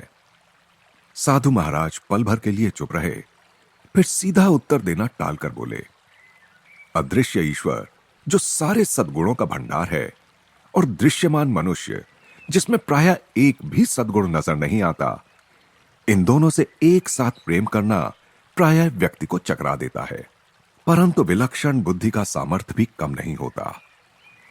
अंतःकरण का शोध शीघ्र ही सब लोगों के मन की एकता को उजागर कर देता है, जो है स्वार्थी उद्देश्यों की समानता। कम से कम इस एक अर्थ में मानव की विश्व बंधुता का परिचय मिलता है। अहंकार को पूर्णतः पछाड़ देने वाला यह समानता का आविष्कार मनुष्य के मन में भयचकित विनम्रता उत्पन्न करता है। यह विनम्रता विकसित होते होते अपने उन जाति बांधवों के प्रति सहानुभूति में परिवर्तित हो जाती है जो आत्मा की निरामय कारणीय शक्तियों के अनुसंधान की ओर कोई ध्यान नहीं देते। महाराज, सब युगों के संत आप ही के समान जगत के दुखों से व्याकुल हुए हैं। साधु का उग्र रूप काफी सौम्य हो गया था। केवल तुच्छ व्यक्ति ही दूसरों के जीवन के दुखों के प्रति संवेदनशीलता खो बैठता है, क्योंकि वह अपने ही संकीर्ण दुखों में डूबा रहता है। जो किसी डॉक्टर द्वारा की जाने वाली चीरफाड़ की भांति अपने विचारों की चीरफाड़ कर मन का गहरा परीक्षण करेगा, वही अपने भीतर सबके लिए दया विकसित होती देखेगा। तब उसे अहंकार की नित्य कोलाहलकारी मांगों से मुक्ति मिल जाएगी। ऐसी ही मनोभूमि पर ईश्वर का प्रेम खिलता है। तब वह जीव अपने सृष्टा की ओर मुड़ता है, किसी और बात के लिए नहीं, तो केवल अपनी व्यथा की तड़प में यह पूछने के लिए, क्यों प्रभु, क्यों? दुख के मान मर्दनकारी कोड़े खा खा कर मनुष्य अंततः उस विधाता के समक्ष पहुंच ही जाता है जिसका सौंदर्य मात्र ही मनुष्य को अपनी ओर आकृष्ट करने के लिए पर्याप्त है। उक्त साधु और मैं कोलकाता के काली घाट मंदिर में वार्तालाप कर रहे थे, जहां मैं उस मंदिर का विख्यात सौंदर्य एवं भव्यता देखने गया था। मंदिर की अलंकारिक शोभा की ओर हाथ से इशारा करते हुए उस सारे वैभव को साधु ने निष्प्रयोज्य ठहराया। ईंटें और गारा हमें कोई श्रवणीय सुर नहीं सुना सकते, केवल अंतर से उठने वाली आवाज से ही हृदय के कपाट खुलते हैं। मन को आकृष्ट करने वाली धूप का आनंद लेने के लिए हम प्रवेश द्वार की ओर गए, जहां भक्तों के झुंडों का आवागमन चल रहा था। तुम अभी युवा हो। साधु महाराज कुछ सोचते हुए मेरी ओर देख रहे थे। भारत भी युवा है, प्राचीन ऋषियों ने आध्यात्मिक जीवन शैली के अमिट आदर्श स्थापित किए थे। उनके महान उपदेश आज के समय और देश के लिए पर्याप्त हैं। उनके अनुशासन नियम न तो आज के लोकाचार के विरुद्ध हैं, न ही ऐसे हैं कि भौतिकवाद की धूर्तता को भी कृत्रिम लगे, और इसीलिए आज भी भारत पर उनकी पकड़ मजबूत है। लज्जित पंडितगण जितने काल का हिसाब लगा सकते हैं, उससे भी कहीं अधिक काल से, सहस्राब्दियों से संशयशील समय ने वेदों की योग्यता की पुष्टि की है। इन्हें अपनी विरासत के रूप में ग्रहण करो। जब मैं इस वाक्पटु साधु से सविनय विदा ले रहा था, तब उन्होंने एक अतीन्द्रिय अनुभूति मुझे बताई। यहां से जाने के बाद तुम्हें आज एक असाधारण अनुभव होगा। मंदिर के अहाते से बाहर निकलकर मैं निरुद्देश्य यूं ही चलने लगा। मुड़कर दूसरे एक रास्ते पर बढ़ा ही था कि एक पुराने परिचित से भेंट हो गई। ये महाशय उन महाभागों में से एक थे जिनकी संभाषण शक्ति समय की ओर कोई ध्यान न देते हुए अनंत काल का आलिंगन करती है। उसने वचन दिया, मैं तुम्हें जल्दी ही छोड़ दूंगा यदि तुम मुझे वह सब बता दो जो हमारे बिछुड़ने के बाद के वर्षों में घटा है। परस्पर विरोधी बातें, अब तो मुझे जाना ही पड़ेगा। परंतु उसने मेरा हाथ पकड़ लिया और थोड़ा थोड़ा करके मुझसे जानकारी लेने लगा। ये भूखे भेड़िए से कम नहीं है। मैंने कौतुक से मन ही मन सोचा, जितना अधिक मैं बताता जाता था, उतना ही अधिक समाचार जानने की उसकी भूख बढ़ती जाती थी। मन ही मन मैं जल्दी छुटकारा पाने का कोई उपाय करने की प्रार्थना मां काली से करने लगा। अचानक वह मुझे छोड़कर जाने लगा। मैंने ठंडी सांस ली और उससे वाचालता का ज्वर फिर कहीं चढ़ ना जाए, इस भय से दुगनी गति से चलने लगा। अपने पीछे द्रुत गति की पदचाप सुनकर मैंने अपनी गति और बढ़ा दी। मुड़कर पीछे देखने का साहस मुझसे नहीं हुआ, परंतु एक छलांग लगाकर वो मेरे साथ हो लिया और आनंद से उसने मेरा कंधा पकड़ लिया। मैं तुम्हें गंध बाबा के बारे में बताना तो भूल ही गया। वे उस सामने वाले मकान में रहते हैं। कुछ ही गज की दूरी पर स्थित एक मकान की ओर उसने इशारा किया। उनसे अवश्य मिलो, वे बड़े ही दिलचस्प हैं। तुम्हें कोई असाधारण अनुभव हो सकता है। अच्छा, चलता हूं। और वह सचमुच चला गया। कालीघाट मंदिर में लगभग इन्हीं शब्दों में साधु द्वारा की गई भविष्यवाणी मेरे मस्तिष्क में कौंध उठी। कौतूहलवश मैं उस मकान के अंदर गया तो मुझे एक प्रशस्त दालान में ले जाया गया। वहां एक मोटे नारंगी रंग के गलीचे पर काफी लोग इधर उधर बैठे हुए थे, जैसे साधारणतः भारत में बैठते हैं। एक आदर युक्त फुसफुसाहट मेरे कानों से टकराई। वहां जो चीते की खाल पर बैठे हैं, वही गंध बाबा है। वे किसी गंधहीन फूल में किसी भी फूल की प्राकृतिक सुगंध भर सकते हैं, या किसी मुरझाए फूल को फिर से ताजा कर सकते हैं, या किसी मनुष्य की त्वचा से मनोरम सुगंध निकाल सकते हैं। मैंने सीधे उस संत की ओर देखा। उनकी दृष्टि भी उसी समय मुझ पर स्थिर हुई। वे कृष्णवर्ण और स्थूलकाय थे। उनके चेहरे पर दाढ़ी थी और आंखें बड़ी बड़ी तथा तेजस्वी थीं। बेटा, तुम्हें देखकर मैं प्रसन्न हुआ। बोलो, तुम्हें क्या चाहिए? कोई सुगंध चाहिए? किस लिए? मुझे उनकी बातें बचकानी सी लगीं। चमत्कारपूर्ण ढंग से सुगंध का आनंद लेने के लिए, सुगंध बनाने के लिए भगवान का उपयोग, तो उसमें क्या है? भगवान वैसे भी सुगंध तो बनाते ही हैं। जी हां, परंतु वे हर बार ताजा सुगंध लेने के लिए और लेने के बाद फेंक देने के लिए फूलों की कोमल पंखुड़ियों रूपी शीशियों का निर्माण करते हैं। क्या आप फूलों का निर्माण कर सकते हैं? हां, परंतु साधारणतः मैं सुगंध ही निकालता हूं। तब तो इत्र के कारखाने बंद हो जाएंगे। मेरी ओर से उन्हें अपना धंधा करते रहने की अनुमति है। मेरा अपना उद्देश्य तो केवल ईश्वर की शक्ति दिखाना है। महाराज, क्या ईश्वर की शक्ति का प्रमाण देना आवश्यक है? क्या वे सकल विश्व में सर्वत्र अपने चमत्कार नहीं कर रहे हैं? कर रहे हैं, परंतु उनकी अनंत सृजनात्मक विविधता में से कुछ तो सृजनात्मकता हमें भी प्रकट करनी चाहिए। यह सिद्धि प्राप्त करने में आपको कितना समय लगा? 12 वर्ष। दैवी शक्ति से केवल सुगंध बनाने के लिए? हे महात्मन, मुझे तो लगता है उन सुगंधों के लिए आपने 12 वर्ष व्यर्थ गंवा दिए, जिन्हें आप किसी भी फूल वाले की दुकान से कुछ ही रुपयों में प्राप्त कर सकते हैं। फूलों की सुगंध उनके साथ ही चली जाती है। मृत्यु के साथ भी सुगंध चली जाती है। मैं किसी ऐसी सुगंध की कामना क्यों करूं जो केवल शरीर को सुख देती है?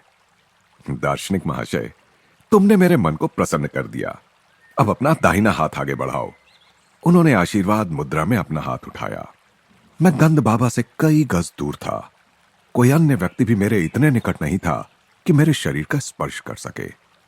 मैंने अपना हाथ आगे बढ़ाया, जिसे उस योगी ने छुआ तक नहीं। कौन सी सुगंध चाहिए? गुलाब। तथास्तु। मेरे आश्चर्य का ठिकाना ना रहा जब मेरी हथेली के मध्य से गुलाब की मधुर सुगंध तीव्रता के साथ निकलने लगी। मैंने मुस्कुराते हुए पास ही की एक फूलदानी से एक गंधहीन श्वेत पुष्प निकाल लिया। क्या इस गंधहीन फूल में चमेली की सुगंध भरी जा सकती है? तथास्तु। तत्क्षण उस फूल से चमेली की सुगंध उठी। मैंने चमत्कारी संत का धन्यवाद किया और उनके एक शिष्य के पास जाकर बैठ गया। उस शिष्य ने मुझे बताया कि गंध बाबा ने, जिनका नाम स्वामी विशुद्धानंद था, तिब्बत के एक योगी से अनेक आश्चर्यजनक सिद्धियां प्राप्त कर ली थीं। उसने मुझे यह भी बताया कि उस तिब्बती योगी की आयु 1000 वर्ष से अधिक थी। उस महान गुरु के शिष्य गंध बाबा हमेशा ही केवल साधारण उच्चारण से सुगंध निर्माण नहीं करते, जैसा तुमने अभी देखा। शिष्य के बोलने में अपने गुरु के प्रति गर्व प्रकट था। व्यक्ति के स्वभाव के अनुसार वे भिन्न भिन्न पद्धतियां अपनाते हैं। बाबा असामान्य है। कोलकाता के अनेक पढ़े लिखे लोग उनके शिष्य हैं। मैंने मन ही मन निश्चय किया कि मैं उन शिष्यों की संख्या में अपने को जोड़कर उस संख्या की और अधिक वृद्धि नहीं करूंगा। गुरु का अक्षरशः असामान्य होना मेरे मन के अनुकूल नहीं था। विनम्रता से गंध बाबा का अभिवादन कर मैं वहां से निकल पड़ा। घूमते घूमते घर जाते हुए मैं उस दिन की 3 विविधतापूर्ण घटनाओं के विषय में सोच रहा था। मैंने जैसे ही घर के द्वार से अंदर प्रवेश किया, मेरी बहन उमा सामने ही खड़ी थी। क्या बात है, आजकल तुम इत्र के बड़े शौकीन बनते जा रहे हो? बिना कुछ बोले मैंने अपना हाथ बढ़ाकर उसे सूंघने का इशारा किया। कितनी मोहक गुलाब की सुगंध, और यह असाधारण रूप से तीव्र भी है। यह सोचते हुए कि यह तीव्र रूप से असाधारण है, मैंने चुपचाप दैवी रूप से सुगंधित किया गया फूल उसकी नाक के नीचे रखा। ओह, चमेली मुझे बहुत पसंद है। उसने फूल छीन लिया। जिस फूल के विषय में उसे अच्छी तरह ज्ञात था कि वह गंधहीन होता है, उसी फूल में से चमेली की सुगंध आते देखकर जैसे जैसे वह उसे सूंघती जाती थी, वैसे वैसे उसके चेहरे पर विनोदी लगने वाले संभ्रम के भाव प्रकट होते जाते थे। उसकी इस प्रतिक्रिया ने मेरे मन से रहा सहा संदेह भी मिटा दिया कि हो सकता है गंध बाबा ने मुझ पर आत्मसम्मोहन का प्रयोग किया हो, जिससे केवल मैं ही सुगंध का अनुभव कर सकूं। बाद में मुझे अपने एक मित्र अलकानंद से पता चला कि गंध बाबा के पास ऐसी शक्ति भी थी जो यदि संसार के करोड़ों क्षुधा पीड़ितों के पास होती तो उनकी समस्या हल हो जाती। बर्दवान में गंध बाबा के घर में उस समय सैकड़ों लोगों में मैं भी उपस्थित था। अलकानंद ने मुझे बताया, एक उत्सव था। योगी वर की ख्याति थी कि वे शून्य में से कुछ भी उत्पन्न कर सकते हैं, इसलिए मैंने हंसते हुए उनसे संतरे उत्पन्न करने का अनुरोध किया। वह संतरों का मौसम नहीं था। तत्क्षण ही केले के पत्तों पर जो पूरियां परोसी गई थीं, वे सब फूल उठीं। हर पूरी की पपड़ी के भीतर एक एक छिला हुआ संतरा आ गया था। मैंने कुछ सहमे सहमे मन से अपना संतरा खाना शुरू किया, परंतु वह बड़ा ही स्वादिष्ट था। कई वर्षों बाद आत्म साक्षात्कार के बल से मैं गंध बाबा के चमत्कारों के रहस्य को जान गया। खेद इस बात का है कि वह विधि विश्व के क्षुधार्त मानव झुंडों की पहुंच से बाहर है। मनुष्य को शब्द, स्पर्श, रस, रूप, गंध की जो विभिन्न इंद्रियानुभूतियां होती हैं, वे इलेक्ट्रॉन्स और प्रोटॉन्स की स्पंदनात्मक विविधता के कारण होती हैं। उनके स्पंदनों को पंच प्राण नियंत्रित करते हैं। ये पंच प्राण आणविक ऊर्जाओं से भी सूक्ष्मतर होते हैं और प्रज्ञा युक्त 5 विशिष्ट संवेदी तन्मात्राओं से युक्त होते हैं। गंध बाबा कुछ यौगिक प्रक्रियाओं के बल से इस प्राण शक्ति के साथ समरस होकर प्राण कणिकाओं की स्पंदन रचना में परिवर्तन लाने में और इस प्रकार इच्छित परिणाम प्राप्त करने में समर्थ थे। उनके गंध, फल और अन्य चमत्कार केवल सम्मोहन द्वारा उत्पन्न आंतरिक संवेदन नहीं होते थे, बल्कि लौकिक स्पंदनों के वास्तव में मूर्त रूप होते थे।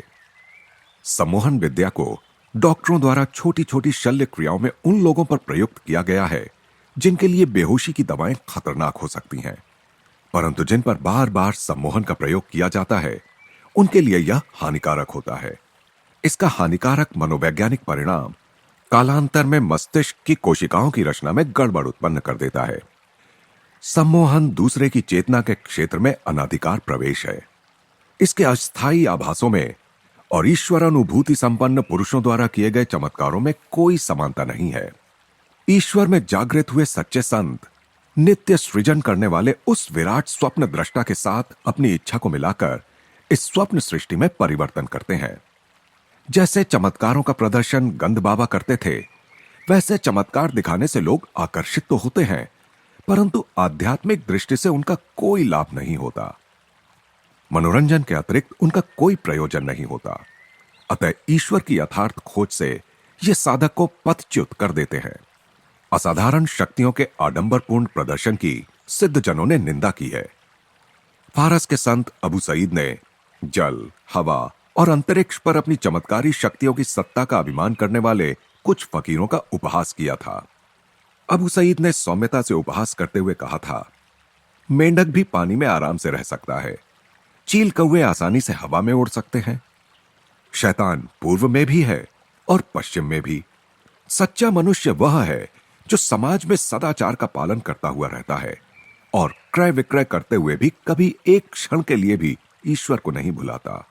एक अन्य अवसर पर इस महान फारसी संत ने धार्मिक जीवन के विषय में अपना मत इस प्रकार व्यक्त किया था, अपने दिमाग में जो कुछ है, स्वार्थनिष्ठ इच्छा आकांक्षाएं, उसे निकाल देना। हाथ में जो कुछ है उसका मुक्त रूप से दान करना। आपत्तियों के आघात से कभी भी विचलित ना होना। ना तो कालीघाट के निष्प्रह महात्मा और ना तिब्बत से प्रशिक्षित योगी ही मेरी गुरु प्राप्ति की तीव्र इच्छा को संतुष्ट कर सके। किसी का आध्यात्मिक स्तर पहचानने में मेरे हृदय को शिक्षित करने की आवश्यकता नहीं थी। जब भी किसी सचमुच उदात्त व्यक्तित्व का सामना होता, तब मेरा हृदय धन्य धन्य कर उठता।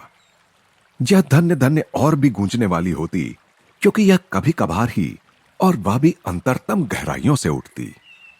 अंततः जब अपने गुरु से मेरा साक्षात्कार हुआ, तब उन्होंने केवल उदाहरण की अत्युच्चता के द्वारा ही मुझे सच्चे पुरुष का परिमाण सिखाया।